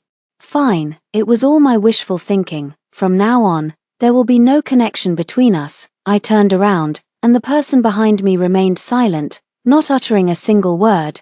"Qi Heji." After a long while, I called his name with a cold voice. "If you have any difficulties now, you can tell me, and I will face them with you. If you say nothing, it's all over between us." He didn't speak, so I continued. "I don't believe you fell for Song Wei in just 10 days. That's not the kind of person you are." I turned back and looked into his eyes, catching a fleeting glimpse of his unease. "The Qi Heji I know isn't like this. He dares to love and hate, sincere and straightforward. That's not me." Qi Heji scoffed lightly. "Shenji, let me tell you, I'm just a fickle man who craves beauty. Song Wei is prettier than you, and I love her." My entire body swayed unsteadily, as if my heart had been torn open. He continued, "You don't understand, Shenji. My feelings for you are nothing more than a sense of responsibility that grew from our childhood together and the engagement. I don't love you, it's just that you always cling to me. You're too foolish, neither clever nor beautiful. And you don't deserve me." I took one last look into his eyes. He let me look, his gaze clear and unwavering. Without a moment's hesitation, I was wrong. I laughed softly, turned around, and walked away with heavy steps, without a trace of hesitation. Falling petals scattered like rain, and my vision seemed to blur as if veiled. In the blink of an eye, autumn had arrived. The past few months had passed swiftly, and I had declined many banquets, using illness as an excuse. Rumors spread throughout the capital that Shunji had fallen ill from heartbreak, casting me as the victim on a pedestal. However, there were also those who mocked me for being foolish. I didn't take it to heart. Spending my days cooped up at home playing with Dao Zhu and the others, enjoying the peace and quiet, Even though we had 10 years of affection, I still have the next 10 years ahead of me. It's not worth giving up so much for this. Perhaps I suddenly realized that Chi Haji and I were simply not meant to be. Fate is something that cannot be forced. It's better to forget it as soon as possible. Little did I expect that on this day, an uninvited guest would arrive at my home. Shattering my otherwise uneventful life, Mother summoned me to the main hall to meet the guest. I hastily changed my clothes and hurried to the front hall, curious about who the important visitor might be. But upon seeing the young man before me, Lu Xiyu, who had grown into a youth, I was so startled that I momentarily forgot how to speak. Did the Marquis of Anyang really send you to the military camp for 5 years of training? I asked, eyeing him skeptically. And you even earned military merit. Are you sure your slender frame could handle it? Hey, Shenji, are you still holding a grudge over me calling you chubby when we were kids? It seemed like my imagination, but he was laughing especially happily and even pinched my cheek. I'm a whole head taller than you now. So who's the little one? It's been so long since he left that I almost forgot. Lu Xiyu was in tears when he held my hand, shorter than me back then. Now, he's actually grown this tall. I couldn't help but break into a smile. You're back. The dust of childhood memories was blown away once more, gradually coming back to life. Back then, Lu Xiyu was still a chubby little kid, and the spotlight naturally fell on Chi Heji. But now, he has shed his youthful awkwardness, and his refined features have taken shape, making him just as impressive in comparison. When we were kids, he always liked to tease me, pulling my braids and watching me get flustered. Unable to hold back a smile, he even got into a fight with Chi Heji once. But Lu Xiyu actually treated me very well. Whatever I wanted, he would give it to me. Out of the corner of my eye, I caught my mother wearing an ambiguous smile, and I couldn't help but shudder all over. Sure enough, she spoke up next. Jiao Jiao, have a good chat with Xiaolu and catch up. This child really has a connection with you. She emphasized the words connection quite heavily. Mother. I couldn't help but whine helplessly, but my mother continued to smile, looking at Lu Xiyu with a satisfied gaze. Iji has grown into such a fine young man since he came back. He's truly handsome and charming, making it hard to look away. Lu Xiyu smiled modestly. You flatter me, auntie. Iji was Lu Xiyu's courtesy name, chosen by himself. Iji, meaning remembering Ji. I have already broken off the engagement with Chi Haji. I swayed on the swing while speaking slowly to Lu Xiyu. He didn't seem surprised at all, curling the corners of his lips. It was an extremely simple gesture, yet it carried a somewhat alluring charm. I already know, Xiaoji. There's no need to tell me again. I was a bit surprised. Don't you want to ask why? I will always believe in you, Xiaoji. Lu Xiyu cut off my words. His gaze was sincere, bright as stars, looking at me without any concealment, no matter what. It will never be Xiaoji's fault. My heart felt a bit warm, and my voice choked up a little. Thank you, Lu Xiyu. From a commoner's perspective, if a woman is rejected by the royal family, it must be because she has done something improper. I never expected Lu Xiyu to side with me without hesitation. By the way, do you have any plans now that you've returned to the capital? Me. Lu Xiyu glanced at me with a smile, his laughter carrying a hint of frivolity. Are you concerned about me? Xiaoji, a simple sentence, yet he managed to infuse it with a different kind of meaning. My face flushed slightly as I gave Lu Xiyu a playful punch. He cleared his throat, composed himself, and gradually steered the conversation toward the main topic. I am about to enter the court as an official, guarding the capital and making a name for myself. Looking at his determined gaze, I couldn't help but smile. Congratulations, Lu Xiyu. I hope you achieve everything you wish for. He covered his eyes and said something softly, but I didn't catch it. Later, I found out that what he said was, and being with you. Qi Yingying handed me an invitation. She is the princess of the current emperor, the cousin of Qi Haji, and also the adopted daughter of the Prince of Nannan. Because the Prince of Nannan sacrificed his life for the country, she was exceptionally granted the title of princess, with the honorific Yongla. She has a charming and innocent personality and is quite favored. It is an invitation to a flower viewing banquet. She has always had a rather ordinary relationship with Qi Haji, and thus her relationship with me is also lukewarm, merely a nodding acquaintance. I don't know why she invited me to the banquet, but this time, it is clear that I cannot refuse to go. I furrowed my brow slightly, thinking to myself, since things have come to this, I might as well make the best of it. Qi Yingying was exceptionally beautiful, with a charming peach blossom face and a pair of particularly captivating phoenix eyes. She smiled and nodded at me, and I maintained my composure, offering a graceful curtsy before entering the banquet hall. My aunt had recently caught a slight cold, so she entrusted the hosting of the banquet to the Princess of Nannan. There were quite a few people here today, with men and women seated separately, separated by a screen in the middle. As a result, I couldn't see who was on the men's side, only the blurry figures toasting and drinking. I suppose both Lu Xiyu and Qi Haji were over there. I scanned the women's seating area and was pleasantly surprised to spot my very good friend sitting there. Wanrong, Lu Xiyu's younger sister. Wanrong and I became acquainted, as it turned out. Because of my friendship with Lu Xiyu used to always complain that his newborn sister was a bother, so he asked me to help him take care of her and play with her. Little did I expect that later, Wanrong and I would end up playing together too. In fact, she is only a year younger than me, and now she has grown into a graceful and elegant beauty. Wanrong also saw me and excitedly waved me over. I walked over and naturally sat down beside her. Did you know, my brother is back? I nodded. I know, he came to visit just the other day. Upon hearing this, Wanrong's expression turned somewhat strange. He went to your house. When was that? I thought for a moment. About a month ago, I suppose, counting the days. It was indeed about right. Gigi, Wanrong sighed and said something ambiguous. You must hold on to my brother. Men like him are rare these days. Wanrong's words suddenly stopped. Seeing her pale face, I couldn't help but clench my hands. And then a voice abruptly sounded in my ear. Oh, I've come at an inconvenient time. Song Wei smiled beautifully, but the others didn't think the same. How did the Liangdi also come? A noble young lady, who had long admired Qi Heji and had always been at odds with me, was the first to speak, emphasizing the word Liangdi heavily. Today is indeed a flower viewing banquet, meant for noble young ladies and gentlemen to meet, but the crown prince dotes on me, so he brought me along. Song Wei spoke with a leisurely smile. Come to think of it, since Qi Haji liked her so much and wanted to bring her, she couldn't possibly sit at the men's table, though it was not in accordance with etiquette. Who would dare to comment on the crown prince's affairs? It was merely adding one more person, after all.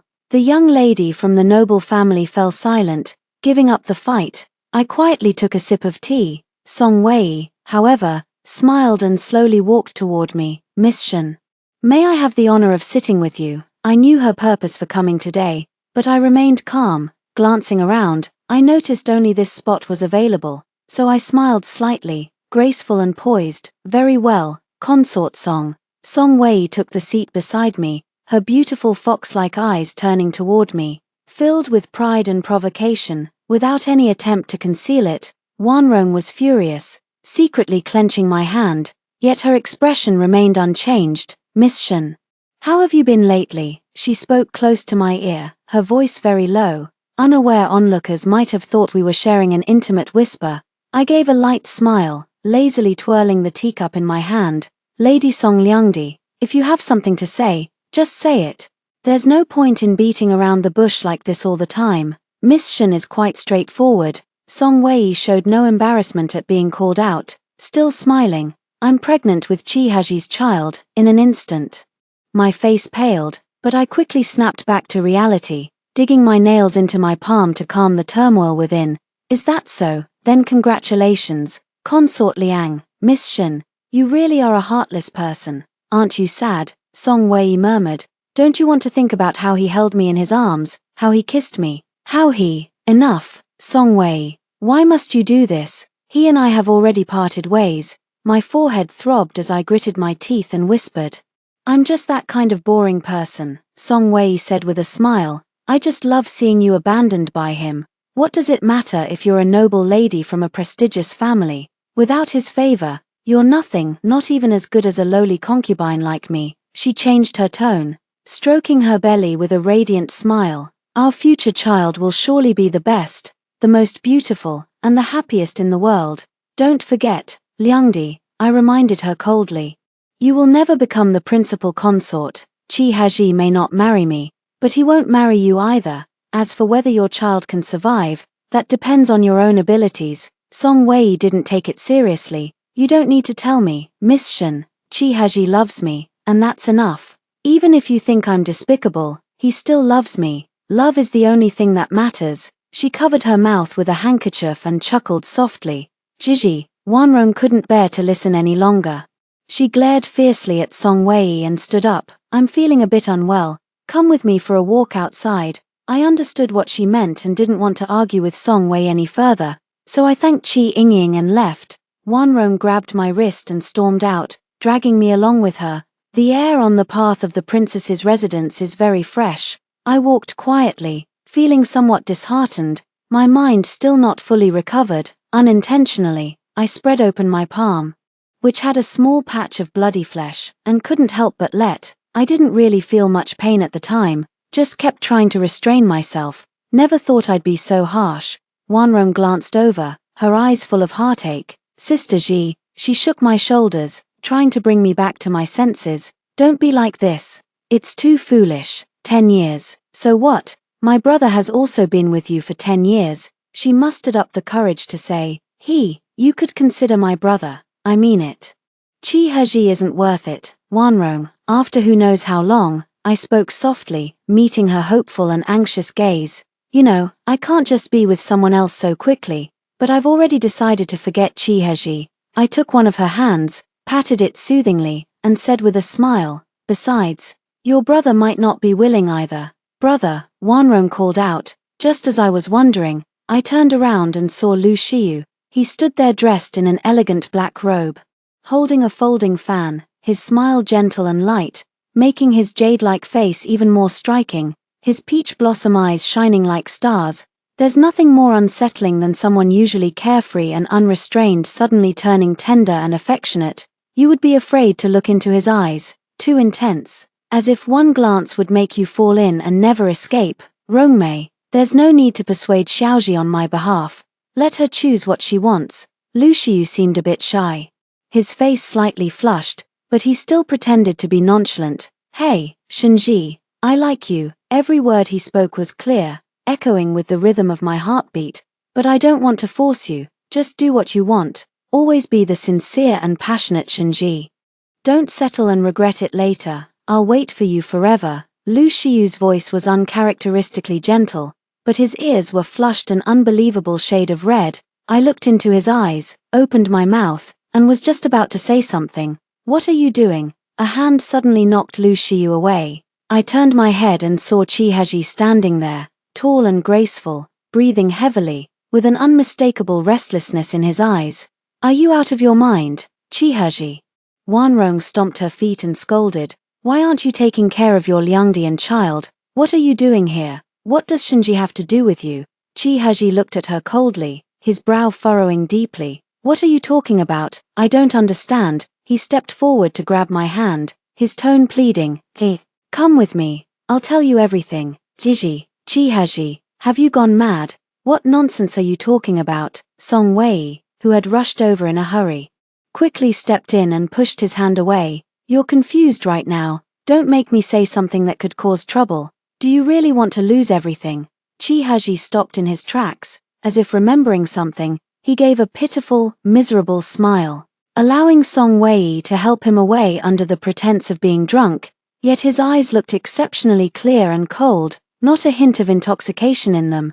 That banquet was far from pleasant, with one twist after another leaving me with a splitting headache. As I was leaving, I specifically called out to Qi Yingying, "Thank you, Princess, for arranging this wonderful show for me." Qi Yingying's face was pale, and her beautiful phoenix eyes had lost their sparkle, but she still proudly curled the corners of her lips. I have no idea what Miss Shen means. You arranged Song Wei's seat. You allowed her to humiliate and belittle me. But you never expected that Lu Xiu would come to comfort me. I smiled and whispered softly in her ear, Lu Xiu likes me. Watching her dejected appearance, my heart felt immensely gratified. So this is how Song Wei felt. Those who are loved truly have nothing to fear. Autumn passed and spring arrived. Wanrong has been frequently sending me invitations these days. Because it happened so frequently, I naturally knew she had matchmaking in mind. Mother always accepted it with joy and then urged me to hurry to the Enyang Marquis's residence. I couldn't help but call out to her a few times, but she spoke with confidence. Mother has a good eye for people. Iji really likes you, but he's too shy to say it. I've watched him grow up.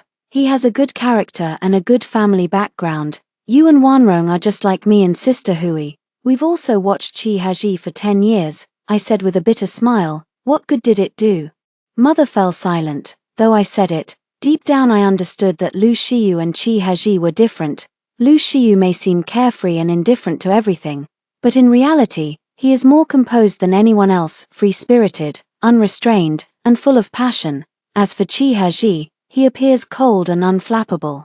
But at times he can be incredibly stubborn and obstinate, which often leads him to carry burdens that are too deep and heavy. What Lu Shiyu can give me, Chi Haji cannot. Mother looked at me, sighed, patted my head, and smiled. Jiao Jiao, I only hope you are happy. If you don't want to go, then don't go. I'll go. I curved the corners of my lips. Lu Shiyu is not here today. He is very busy. I made pottery with Wanrong, and she seemed to guess my thoughts, blinking her eyes. Brother will be back from court soon.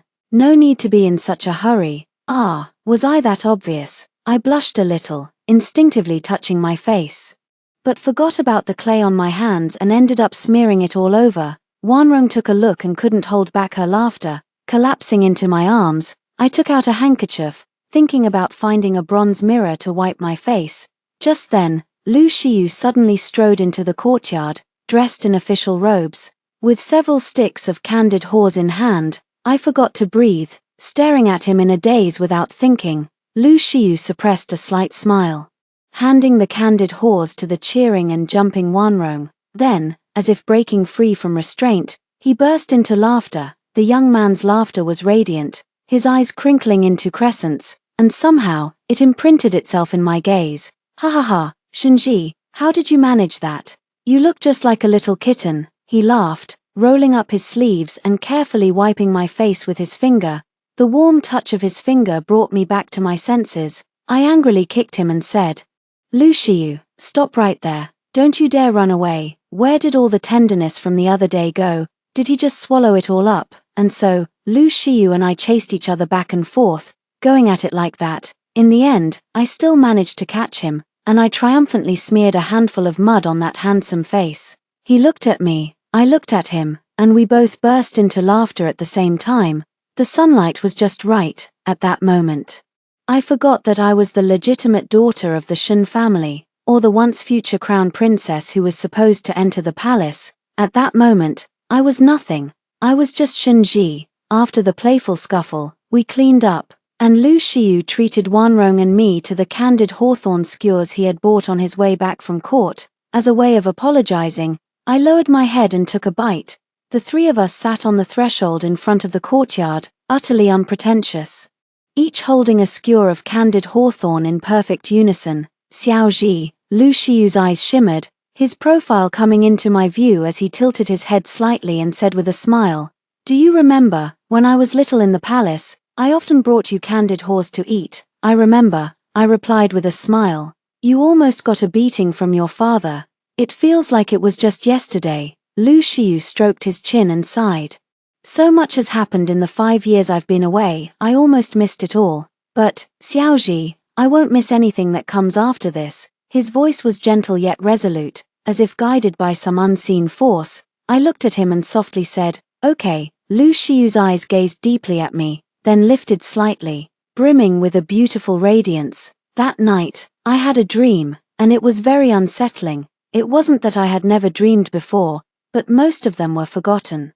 Only this dream felt too real. A hand was gripping my throat. I wanted to struggle, then suddenly jolted awake, only to realize it was a hazy night outside the window. Daozhu hurriedly lifted the curtain and came in, asking me what was wrong. I forced a smile, wiped the cold sweat from my forehead, and made up an excuse, not planning to tell her for now. This dream was too absurd, even I couldn't believe it myself. In the dream, the story began this autumn, at the hunting grounds, where a group of rebels stormed out. One wave assassinated the emperor, while another captured Song Wei and me, forcing Chi Haji to exchange himself for one of us. Chi Haji chose Song Wei, and I was pierced through the heart by a hail of arrows. Lu Xiu sought out a miraculous pill to save my life, but in doing so, he injured his knee. The rebels were purged, and so was the Shun family. The emperor grew suspicious of the Shun family due to the hunting grounds incident, suspecting that they intended to rebel, and I was the pawn in that bitter flesh scheme. Afterward, a voodoo doll bearing the emperor's name was discovered in the Shun family's possession. Enraging the emperor, Aunt Shun, the empress, was imprisoned in the palace. My father was stripped of his general title, deprived of power, and executed. While my mother died of sorrow, the Shun family was utterly defeated. The court was in turmoil. Qi Haji secretly killed the emperor. Avenging his mother's murder, and rightfully ascended the throne, he overturned the wrongful case against the Jiyu family, and Song Wei was also granted the title of noble consort.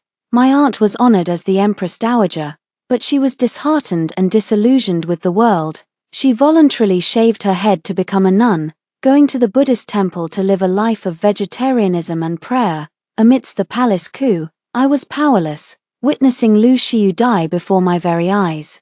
Her hair disheveled, clad in armor, with blood staining her face and the corners of her mouth, he caressed my face, his voice very soft. "Jiao Jiao, I had hoped to call you that only after we were married. What a pity. You must live well, and forget me." His hand slowly fell. I couldn't believe it. Holding him as I wept bitterly in the snow, the white snow set off the blood on the ground, creating a scene of deathly silence and desolation.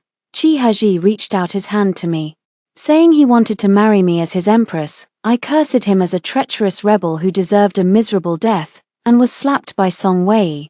But Qi Haji kicked Song Wei to the ground. He called her by her name, not Song Wei, but Jiyu Wei. Jiyu Wei laughed hysterically. The Shun family no longer existed. I drew my sword and took my own life, joining Lu Xiu in death for love. Qi Haji stood in the snow for a long time, so long that I could no longer see his expression. In the end, he ordered that I be buried in the imperial mausoleum with the rites of an empress, to be laid to rest with him after his own passing. Just when I thought this was the end, Qi Yingying suddenly rushed out. I don't know what she did, but Qi Haji clutched his chest and collapsed. Jiyu Wei panicked and rushed over to hold him, but there was nothing she could do. Qi Yingying was also on the verge of death, yet she forced herself to smile. "Lu Xiu never did anything to wrong you. It was simply your jealousy that Shunji favored him, and you wanted him dead. You promised me you wouldn't touch him. You deserve this." Qi Haji. I opened my eyes, feeling the pain in my heart continue to spread through my internal organs. All the speculations had fallen into place. Qi Haji had never given up on revenge, even at the cost of the entire Shun family, hundreds of lives. I felt a chill run through my entire body. Suddenly, memories from my childhood were pulled out and clearly aligned, and a speculation faintly began to take shape. Back then, my father was the executioner of the Jiyu family. Qi Haji had been acting too obedient and sensible over the years, to the point where everyone overlooked this fact. It turned out that throughout the 10 years we grew up together, the person I had loved had been carrying hatred all along, and I had been completely unaware. He is already the crown prince. Yet he remains unsatisfied, determined to avenge his mother's death. He loves me, but it is too little. That small amount of love is simply not enough to overcome hatred. For some reason, I believe in this dream, even though I don't know who entrusted it to me, yet. I hope even more that this dream is just a fleeting whim, a false dream born from reading too many storybooks. I can only wait for the autumn hunt for now, while making all the necessary preparations. I sincerely hope Qi Haji can choose me just once, even if it's only this one time. What did Xiaoji ask me to come here for? Lu Xiu's peach blossom eyes never stopped smiling. I didn't answer directly, but instead poured myself a cup of tea. I had a dream. Help me. He took the tea. When the rebels aimed their arrows at me and Song Wei, I felt no panic at all. Life and death are predetermined. That dream might be real. My heart sank as I glanced at Lu Xiu. He had lost his composure for once. His eyes reddened to an extreme, as if he were ready to rush forward and die for me the next second. I gave him a meaningful look, signaling him to stay calm and stick to our plan. Lu Xiu finally managed to calm down, but his hands remained tightly clenched. I turned my gaze to Qi Haji, who stood nearby, looking lost and hesitant. Save me, brother Haji." As soon as the address was spoken, Chi Haji's expression changed. Ever since he brought Song Wei back, I had never called him that again. I shook my head in fear, my hairpins and ornaments scattering in disarray, falling all over the floor. Long black hair cascaded down, radiant and captivating. "We have a bond of 10 years, a whole decade." I looked at Chi Haji, my eyes brimming with tears, my voice soft. "Save me, brother Haji, save me. Let me know the dream isn't real. Lu Xiu, he won't die either." Chi Haji bit his lower lip hard until it bled. Song Wei, standing beside him, remained unmoved, smiling quite beautifully. "I don't want to say anything more, Haji, you shouldn't forget." Her expression was quite playful. "Your Highness the Crown Prince, if you don't choose one soon, both of them will die." The rebel leader held me hostage, smiling as he signaled the man beside him to press the knife deeper, leaving a shocking bloodstain on Song Wei's fair neck. As the blood dripped down, I thought I probably didn't look much better myself at that moment. I don't know how much time passed before I heard Chi Haji's voice, very faint, as if coming from deep underground. His expression was blank, chillingly cold. "Let Song Wei go." He slowly walked over, but Song Wei suddenly pushed away the person holding her and flashed a radiant smile at me. Immediately after, she ran towards Chi Haji and threw her arms around him.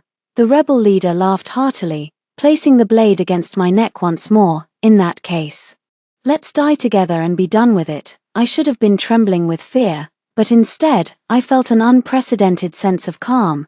Perhaps I really am going to die here, but I can't accept it. The Shen family shouldn't have met this fate. My martial arts skills are definitely no match for Song Wei's.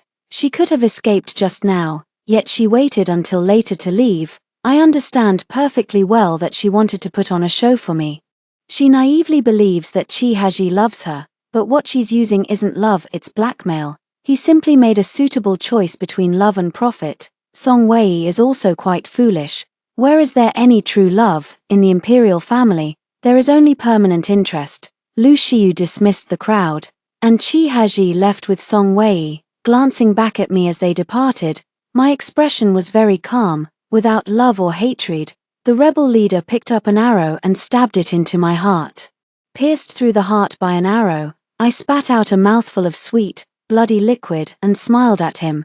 His hand tightened slightly. The crowd dispersed, leaving only the imperial guards and my parents, who stubbornly refused to leave, and my foster brother, Shen Wenyuan, whose delicate features gazed at me with a faint, expressionless look. I barely suppressed the urge to vomit blood and smiled brightly at the rebel leader who held me captive. "Lord Jiyu, how have you been all these years hiding at the border? Your own sister died, and you've been hiding for so long. Does it hurt?" Jiyu Ling was startled, and in that moment of his shock, I quickly stomped on his foot. Steady, precise, ruthless, I quickly broke free, ran over, and hugged Lu Xiu. He let me hug him, helped me onto the horse, and without time to say anything else, immediately ordered the people behind him, "Fire the arrows." Arrows swept densely toward the rebels. That group fought desperately to resist but still couldn't dodge in time and were all shot down. Jiyu Ling laughed heartily. "Shenji, you're quite the schemer, with your heart on the right side. But let me tell you, you can't escape this. It's fate, you're destined to meet a bad end." Lu Xiu covered my ears and eyes, but I still heard it all too clearly. Through the gaps between his fingers, I deduced that Jiyu Ling had swallowed poison and died. This former minister Jiyu, in a way, met a fitting end. He had just dealt with his own daughter, Jiyu Wei, without any mercy, leaving no room for suspicion. Unfortunately, Jiyu Wei's expression was too smug. As she left, she even turned her knees toward him. Who could make someone trust them so much? Only family. I was barely breathing, clutching Lu Xiu's hand, asking him if someone had been sent to the emperor's side. After receiving his affirmative answer, I looked at Lu Xiu's red, feverish eyes and forced a faint smile. "I like you." When did I start liking him? I don't know either. Maybe it was when he accompanied me to eat candied haws, or maybe it was when he earnestly confessed his feelings to me. It was just that there came a moment. From that moment on, every time I saw you, my heart would flutter and race, simply because it was you. Lu Xiu's eyes welled up with tears. "Shenji, I want you to tell me after you're better." Shinji, he roared, shouting my name. Hey, Shinji. Don't make it seem like a life or death farewell. You'll be fine, you'll be fine. He held me in his arms, tears falling on my face, burning with an alarming heat. It seemed he went to find a doctor. I drifted in and out of consciousness, feeling as though I had lost all sensation. Can I still survive? It hurts so much. I feel like I'm about to die. Perhaps it was the mercy of heaven. But in the end, I was snatched back from the brink. I spent several months recovering from my injuries. And the days passed uneventfully, calm and peaceful. Lu Xiu often brought Wanrong to visit me. He and I are engaged, so he can visit me with a proper reason. My life was saved, but I was left with some lingering health issues. Sometimes my lungs ache, but for the sake of the Shen family, it's nothing. Lu Xiu ended up kneeling for 2 days to beg for that medicine. Although he tried to hide it from me, Wanrong accidentally let it slip. I leaned on Lu Xiu's shoulder, unable to hold back my tears. Yet he forced himself to suppress the pain, his face pale, and smiled to reassure me that he was fine. After that day, there was indeed an assassination attempt on the Emperor's side, but fortunately, it was not successful, thanks to our prior preparations. My father led the Imperial Guards to charge forward and swiftly dealt with the group of rebels. The Emperor was frightened but did not suffer severe injuries or fall into a coma for 3 days and 3 nights as in the dream. Lu Xiu used one of his rewards to request a marriage decree for him and me, and also secured an honorary title for me. As for my father, he voluntarily relinquished his military authority, took on a leisurely position, and began living a relaxed life with regular working hours. Perhaps the Emperor felt guilty and gave a large reward. When I found the doll from Shen Wenyuan that had been abandoned before it was even completed, he remained calm and composed. Even seeming to have anticipated it all along, father trembled with anger, rushed forward, and slapped him. He turned his face away indifferently, a clear palm print now visible on his clean, fair face. Mother grabbed father, her breathing rising and falling as she struggled to suppress her emotions. Her voice icy cold. No need to get angry, let's just send him away. This child is cold-hearted after all, impossible to warm up, from now on. This general's mansion will be left to Gigi and her children. Father looked at Shen Wenyuan, barely suppressing his anger, his eyes filled with disappointment. You actually harbor such malicious intentions. The Shen family can no longer tolerate you. Pack your things and sever ties with our family. With that, he angrily stormed off, his sleeves fluttering. Mother followed behind, glancing at me. I understood what she meant and smiled slightly, saying, "Don't worry, Mother. I have a few words to say to him." Shen Wenyuan, however, silently closed the curtains in the room, poured a cup of tea, and naturally guided me to sit opposite him. "Take a seat, Shinji. I have something to say to you." As for this so-called brother, the emotion I felt most strongly was actually curiosity. "Don't you want to ask me why I allowed you to search but didn't hide the things? Why I didn't defend myself? And why I hate you all so much?" Shen Wenyuan raised an eyebrow. Then suddenly laughed. "Shinji, your acting is a bit clumsy. You lost something and searched everywhere. But your performance wasn't convincing at all." Instead of answering directly, a bold thought occurred to me. "You ended up living quite well in your previous life, didn't you? When the Shen family was imprisoned, the person who died in your place didn't resemble you at all. They looked similar, even fooling me, but they were a completely different person from you. Because the Shen Wenyuan I know would never have cried and carried on like that. I thought he wouldn't understand what this was." But Shen Wenyuan remained expressionless and calmly said, "Indeed, that's exactly how it was in your dream, Shinji. Instead, it was me who trembled all over at this extremely simple sentence, losing my composure. How do you know I had this dream? Did you send it to me? Was what I dreamed about the past life? Who protected you?" Shen Wenyuan elegantly crossed his legs and answered my questions unhurriedly. "Indeed, I am someone who has already lived through one lifetime. It was I who sent you this dream, though with some modifications, to rescue him from the pile of corpses under the Emperor's decree. Even the highest-ranking official could not do it, leaving only one last possibility. He is the Emperor." My brother smiled at my panicked expression and continued, "That's right, I obtained the throne, and I am not a member of the Shen family. I am the twin born to the Jiyu family who was harmed back then, the younger brother of Chihaji. My name is Qi Yunyuan, who sent you to the Shun family. What do you want to do? Don't look at me with such hostility, my dear sister. Qi Yunyuan reached out to touch my head, but I mercilessly pushed his hand away. He didn't seem to mind. Slowly withdrawing his hand with a faint, ambiguous smile. Don't be in such a hurry, listen to me. When Qi Heji was born, Lady Jiyu was actually carrying twins, but twins were considered an inauspicious omen, so she claimed there was only one child. During the palace coup, blood flowed like a river, and all the midwives and maids who knew the truth were killed.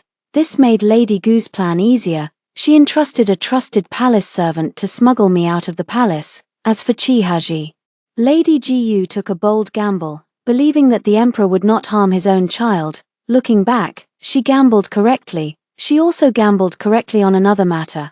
The palace servant sent me to her own brother, Jiyu Ling. At the time, Jiyu Ling and his daughter, Song Wei, were planning to flee west from the border.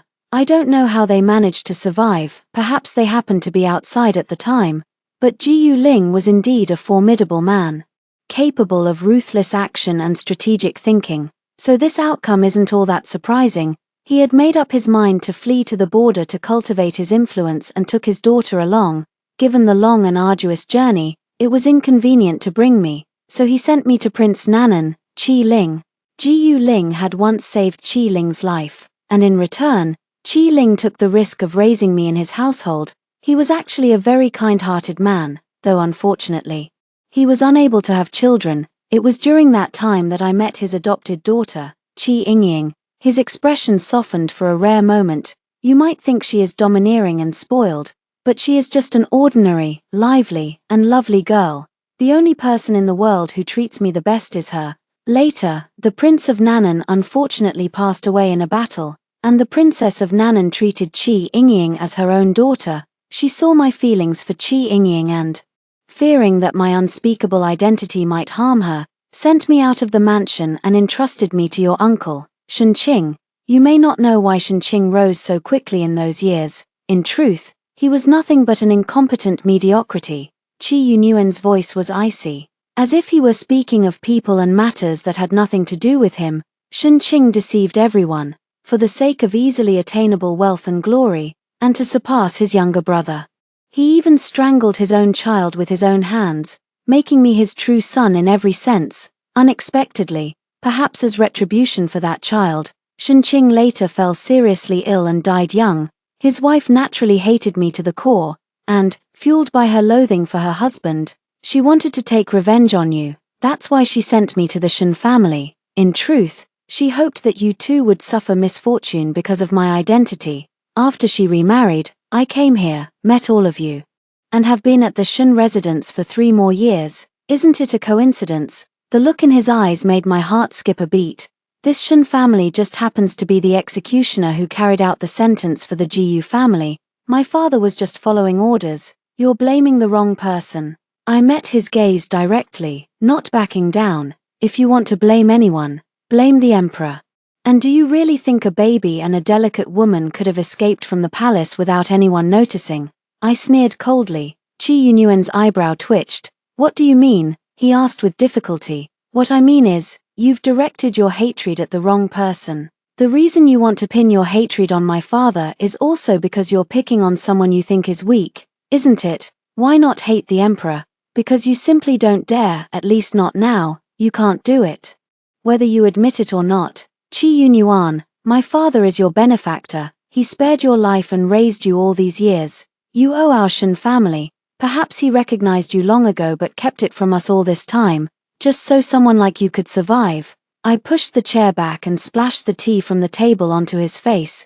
Qi Yunyuan remained silent, allowing my actions without saying a word. Whether it's you or Qi Heji in the future, if you don't let the Shen family go, I will fight you to the end. Walking to the door, I glanced back at Qi Yunyuan. Suddenly, I realized that his eyes really resembled Qi Heji's. They are also deep phoenix eyes, as if they can see into a person's heart, so that's the reason.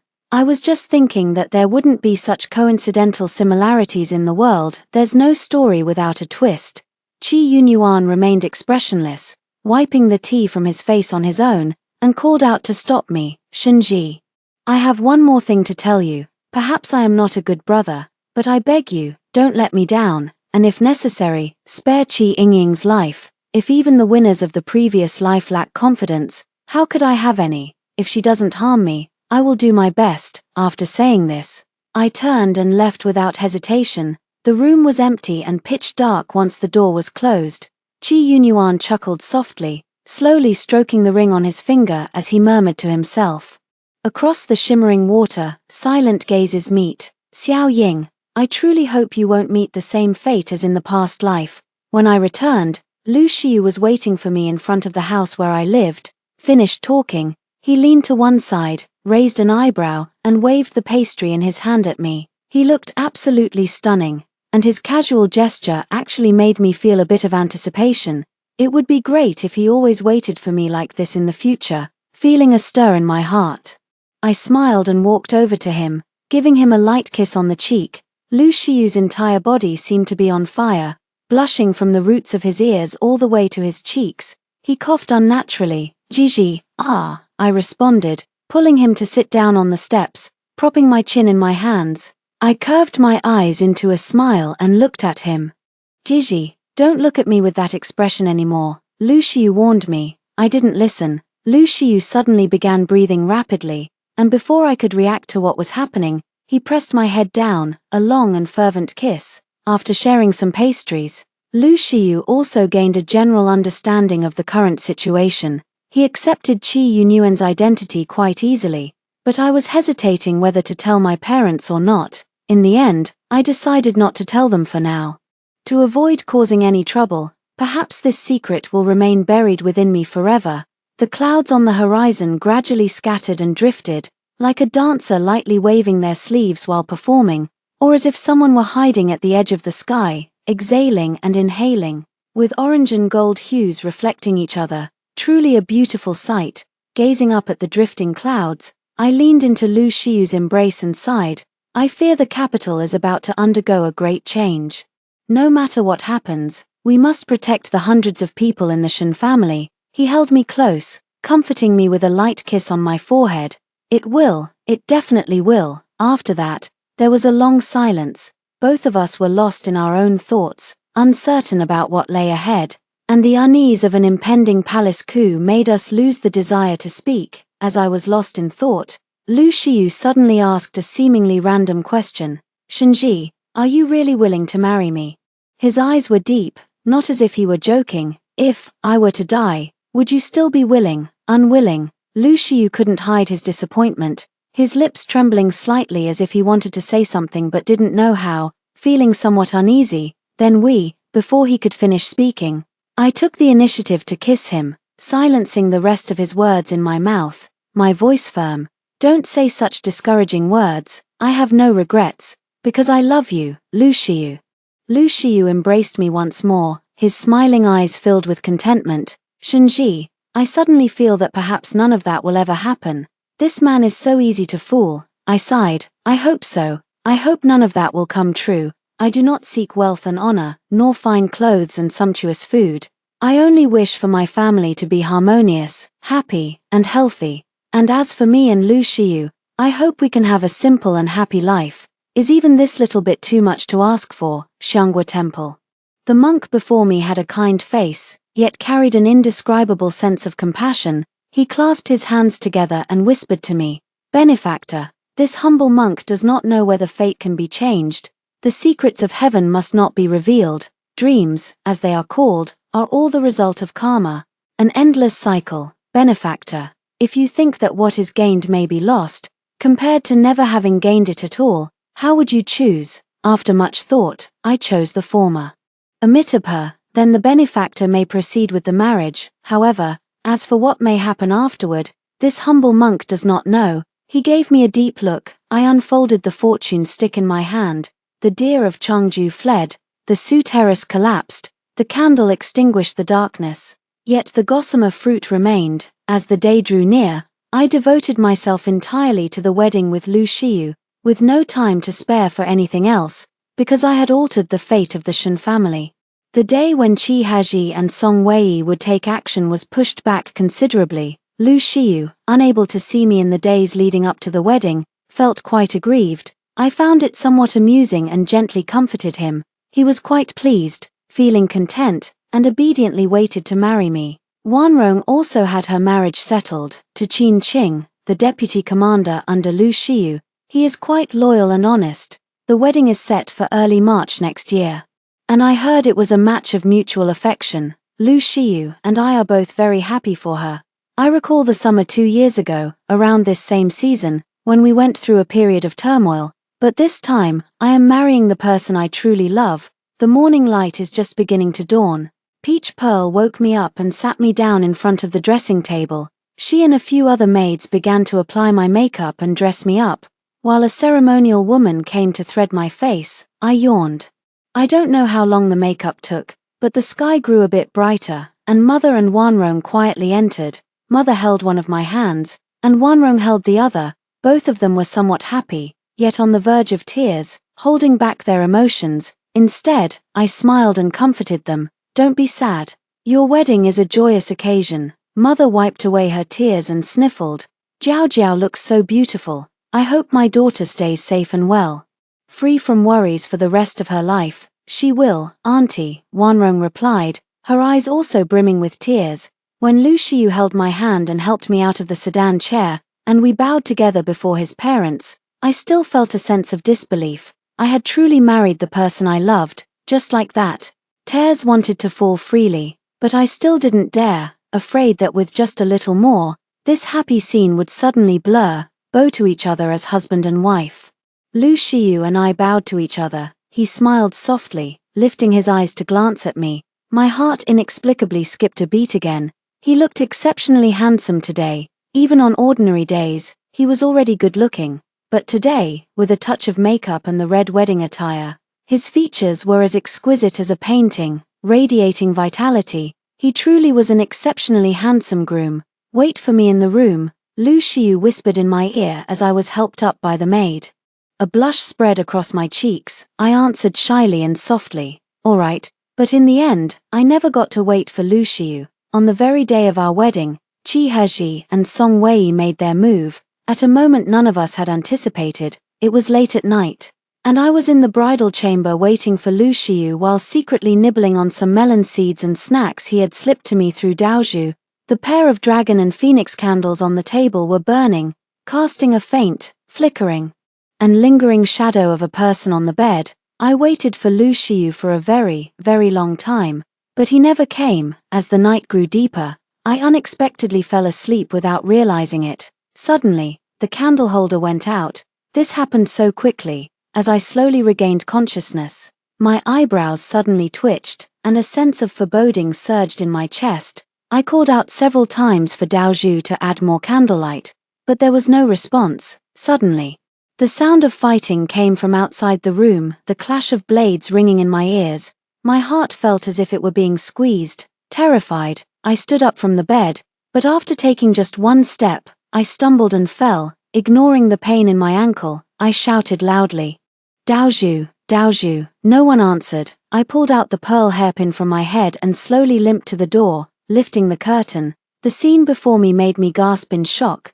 Daozhu was dead, just like that, lying outside the bridal chamber. It was a tragic sight. She was only 15, and next year she was to be betrothed.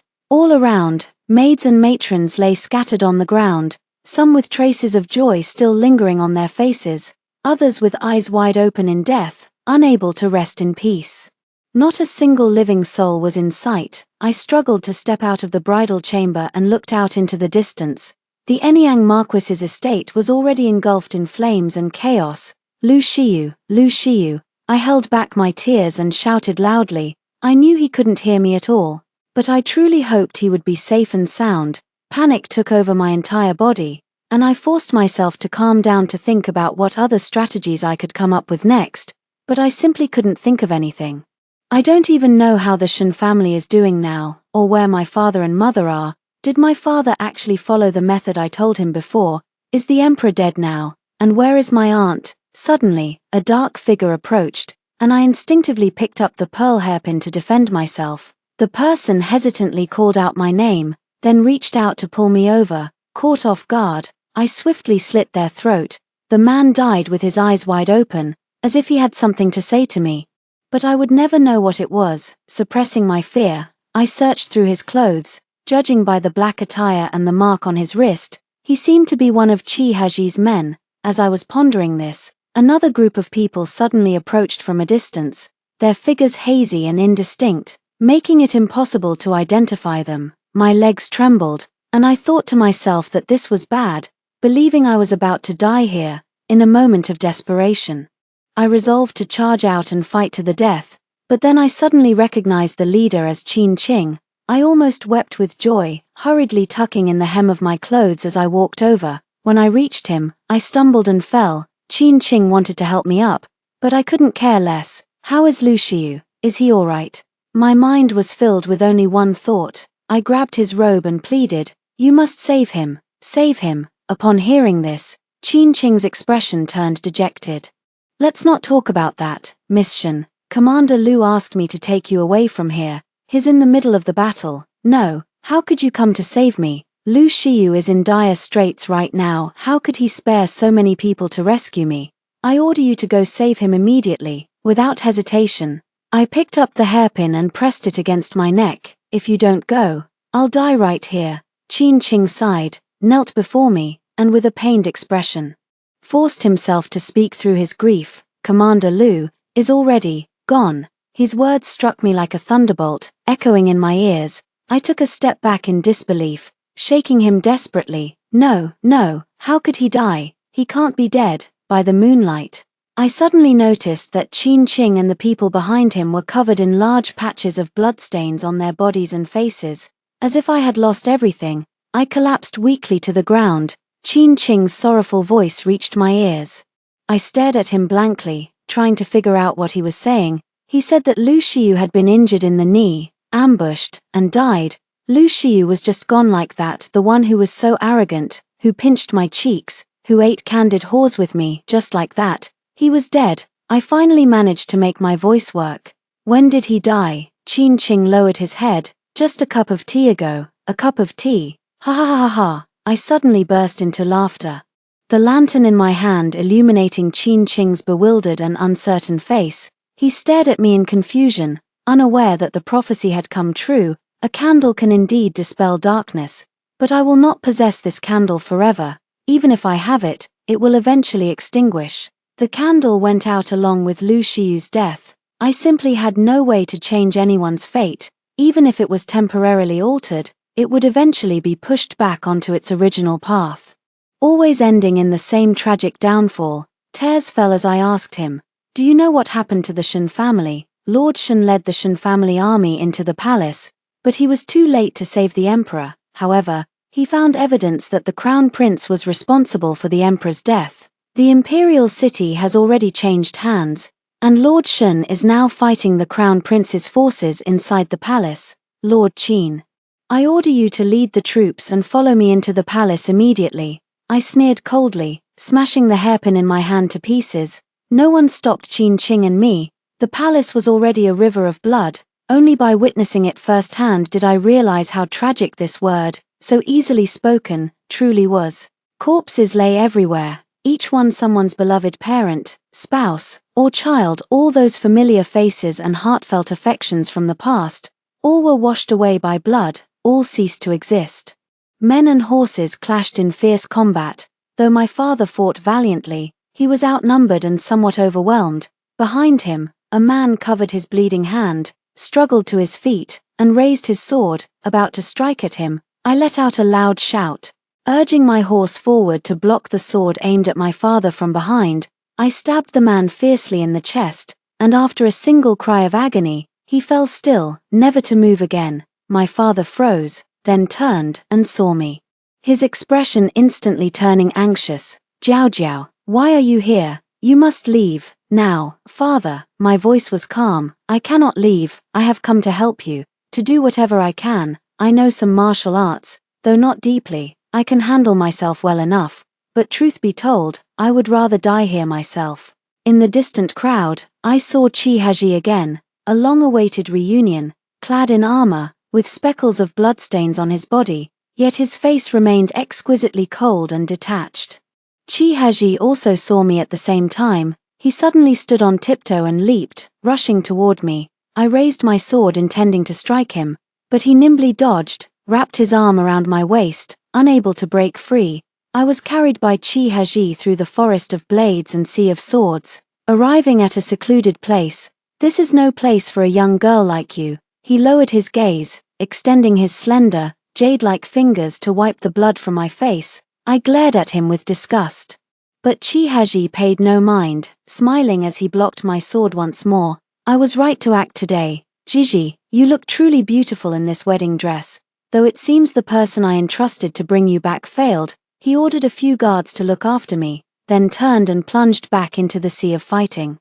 With my father's men, plus Qin Qing, we barely managed to match Chi Haji's forces. I didn't know who would win, nor did I believe that having more people guaranteed victory. Looking up at the night sky, I felt lost and helpless. Could the Shen family really be saved? If nothing can be changed anymore, then what is the meaning of everything I have done? A woman stumbled toward me, and I looked up to see Qi Yingying. A thought crossed my mind, and I instinctively reached for the sword of the guard beside me. If things follow the sequence of my past life, she will eventually kill Chi Haji.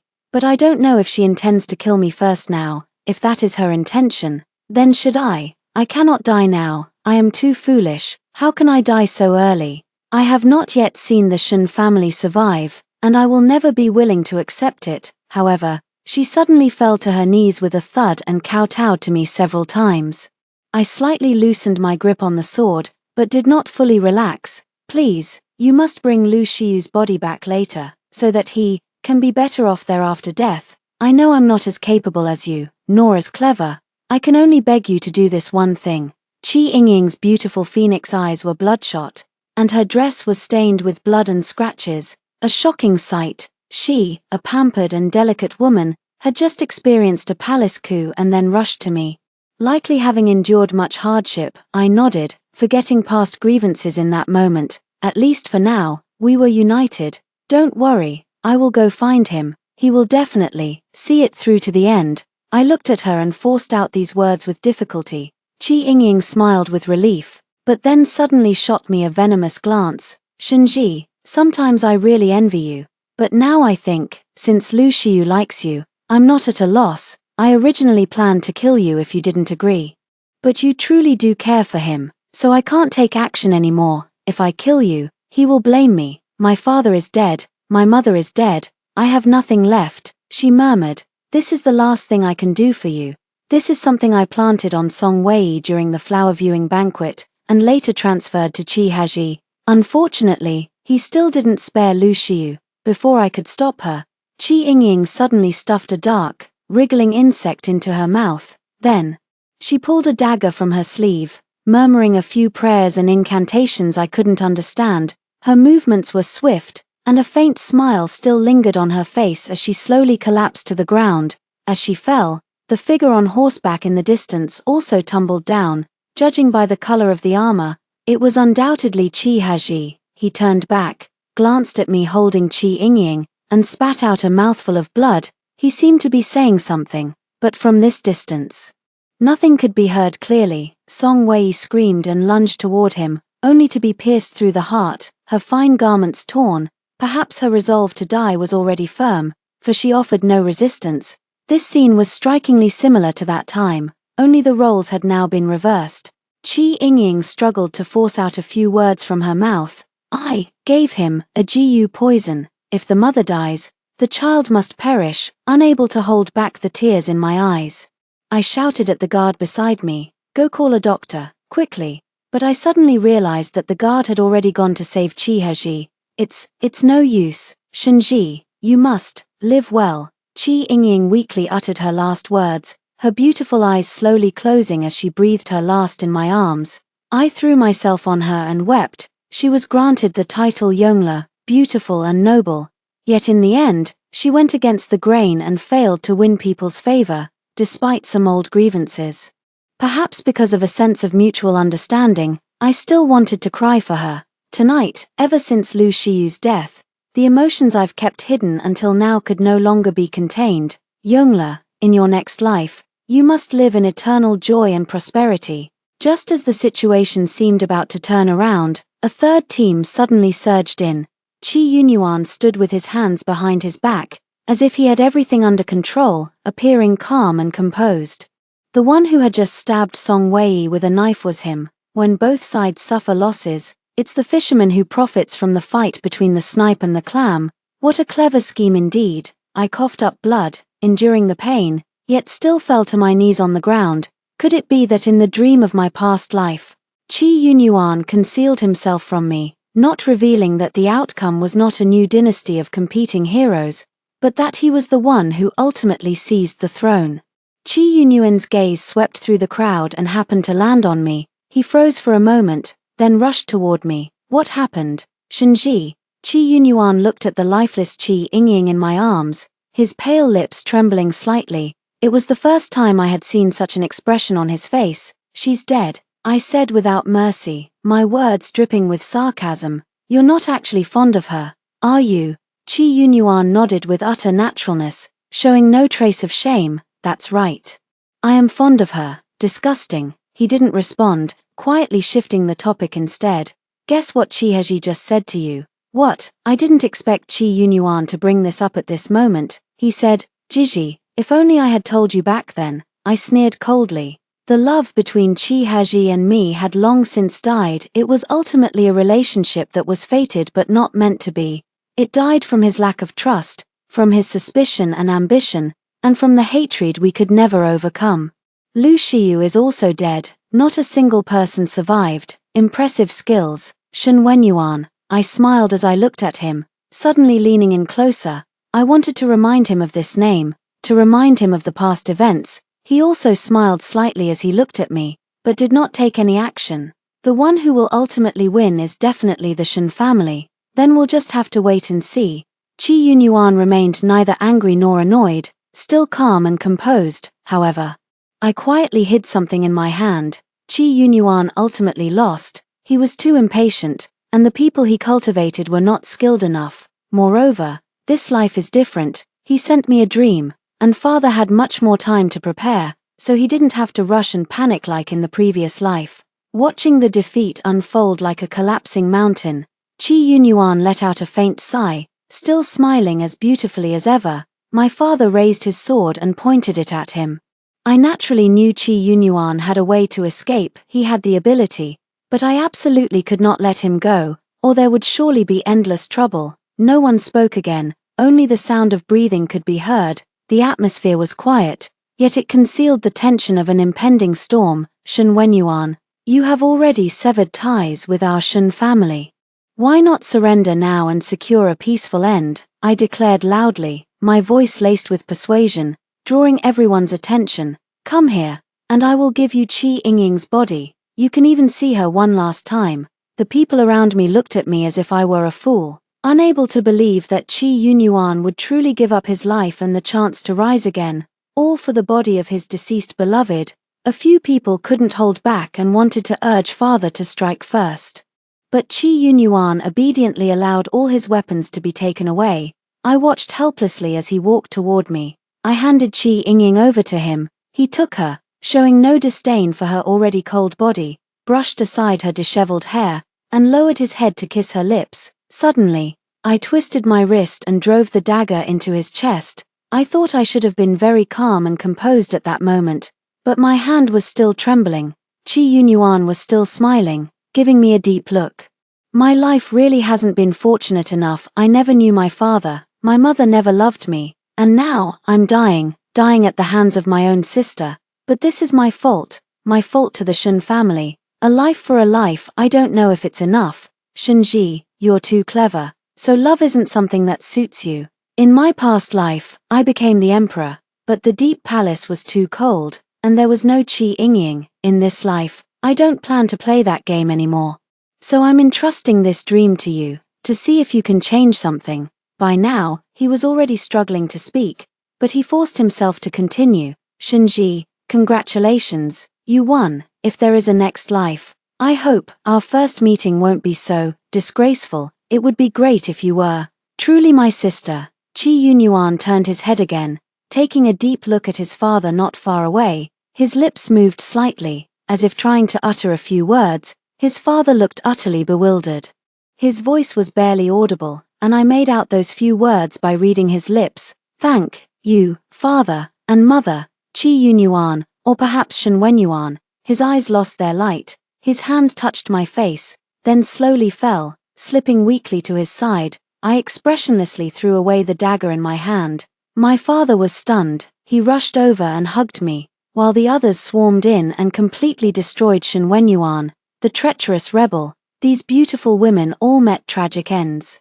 Whether it was the Jiyu family or each one of them, that secret history of the palace will never be known by anyone again. My tears fell once again. I knelt in place, shouting to my father, "Your Majesty, may you live 10,000 years, 10,000 times 10,000 years."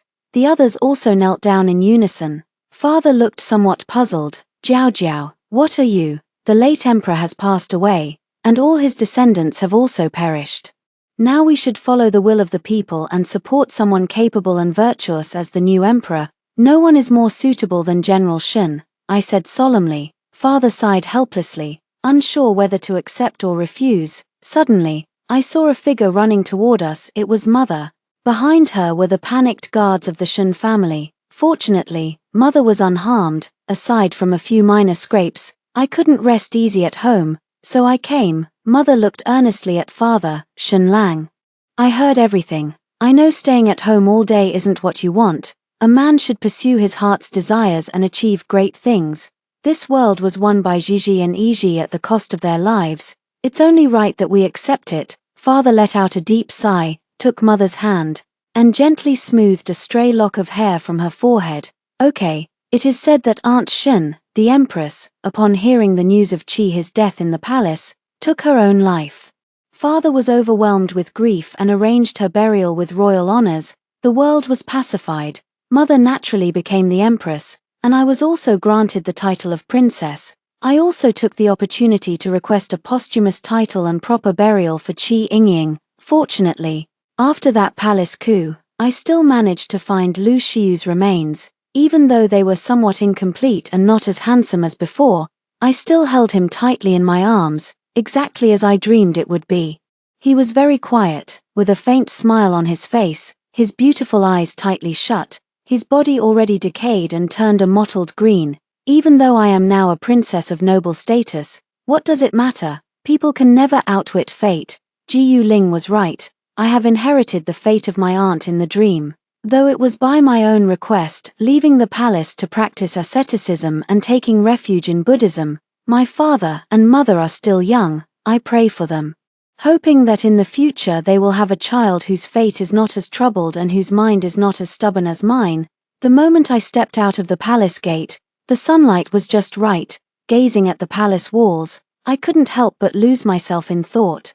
It was as if that spirited young man in bright clothes and on a fine horse was standing atop the wall again, his features as beautiful as a painting, his bearing heroic and dashing, smiling as he reached out to wipe away my tears.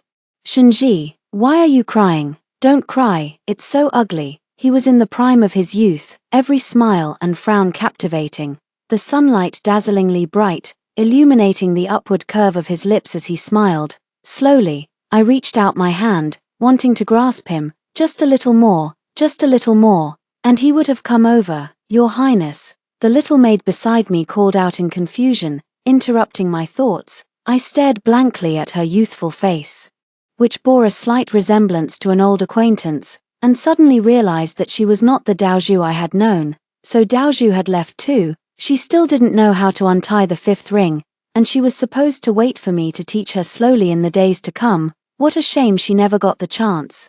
The dream slowly faded away. I slowly withdrew my hand, my smile bitter. "Nothing. Let's set off." At Xianghua Temple, the monk saw me and smiled slightly. "You've come again, benefactor.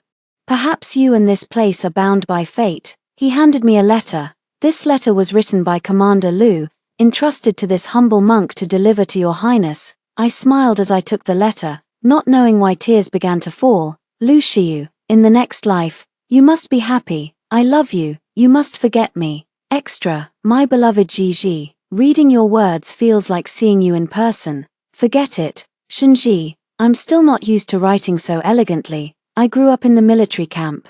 And no one taught me how to write this stuff. The first 2 lines were told to me by Wanrong. She wanted to tell me more, but I found it troublesome and didn't bother listening. Always having her speak for me is no good. This letter should be written by me personally. You wouldn't look down on me, would you? After all, you like me. Hey, Shinji, I'm so happy. You have no idea. When you said that to me, I almost felt like I was flying. But I was also scared to death at the time. I was afraid you might really die, and then I wouldn't have a wife anymore, would I? Thank goodness you didn't die. I'm overjoyed. You know what? At that moment, I had an impulse. I wished I could have died in your place. We've even set our wedding date, and we're getting married tomorrow.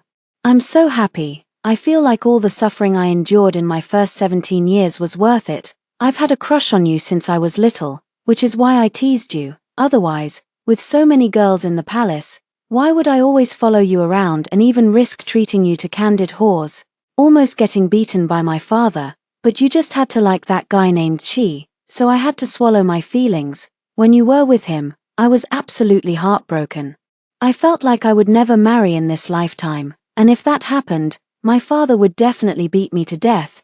But that guy named Chi actually let you down. After thinking it over, I rushed back from the border on horseback to see you. At that moment, I wasn't thinking about anything else. I was just afraid to see you cry. Whenever you shed tears, my heart aches for no reason. Fortunately, you weren't as sad as I had imagined. I never dared to imagine that you would respond to my feelings. All I had hoped for was to quietly watch over you from the sidelines, but then you fell for me again and wanted to marry me. Oh my goodness, Shinji, did I really do something incredibly good? My first dream when I was young was to become a man of great stature, to show my father that I was no longer the aimless young master of the Enyang Marquis estate. The second was to marry you. I have accomplished both of these. Even if I were to die tomorrow, I would have no regrets. I'm just afraid you might cry, but my Shinji, she's the best girl in the world. She wouldn't cry and make a fuss, right? When you told me about that dream of yours, I made up my mind to write you a letter, a long one. Am I afraid of death? Honestly, I am a little, but seeing you cry so sadly, I didn't want to say it out loud. I'm your man. After all, being so cowardly would embarrass you. But Shinji, if I really die, you should kick me to the curb right away. Find another man if you need to. Have a bunch of happy kids, eat and drink to your heart's content, and don't shed a single tear. You don't have to think about me all the time. I'm afraid your husband might get upset. Just secretly pick a day each year to burn some paper money for me. It's not that I'm afraid of running out of money myself, but I'm worried that if I end up broke, you might look down on me. No matter whether we end up together in the future, having this moment is enough. By the way, why have you been coming to offer incense every day lately? Don't worry about me so much, making it all sad and pitiful. I wanted to go with you, but you wouldn't let me. I don't feel comfortable entrusting this letter to anyone else, so I'll give it to this monk. You'll probably come back here again later. Please don't be sad for me. You must live well. There's one more thing, something I've dreamed of telling you countless times. Listen carefully. Shinji, I love you. Jiao Jiao. I could die at any moment. While you and Wanrong still have many years ahead, I hope you can live well in the time I've prepared for you. I really wish we could have a child of our own. I've secretly imagined countless times what he or she would look like, but unfortunately, that's no longer possible. If it were a girl, she would be as beautiful as you. I would carry her around the streets, buy her candied hawthorn sticks, spoil her, and show her off to everyone. Having such a beautiful little girl would make me so proud. If it's a boy, that's fine too. I'll take him to the military camp for training, teach him how to pursue the girl he likes. He shouldn't be like me, liking someone but being too shy to say it. He must tell her openly and honestly. I still have my own selfish thoughts. Shinji, I hope you won't blame me. I didn't want to marry you at first, but I really wanted to see how you look with makeup on, even if it was just for a moment. I still want to lift your bridal veil with my own hands, but I don't know if I can wait until then. Jiao Jiao, if there is a next life, if we can meet again, I will definitely overcome all difficulties and find you.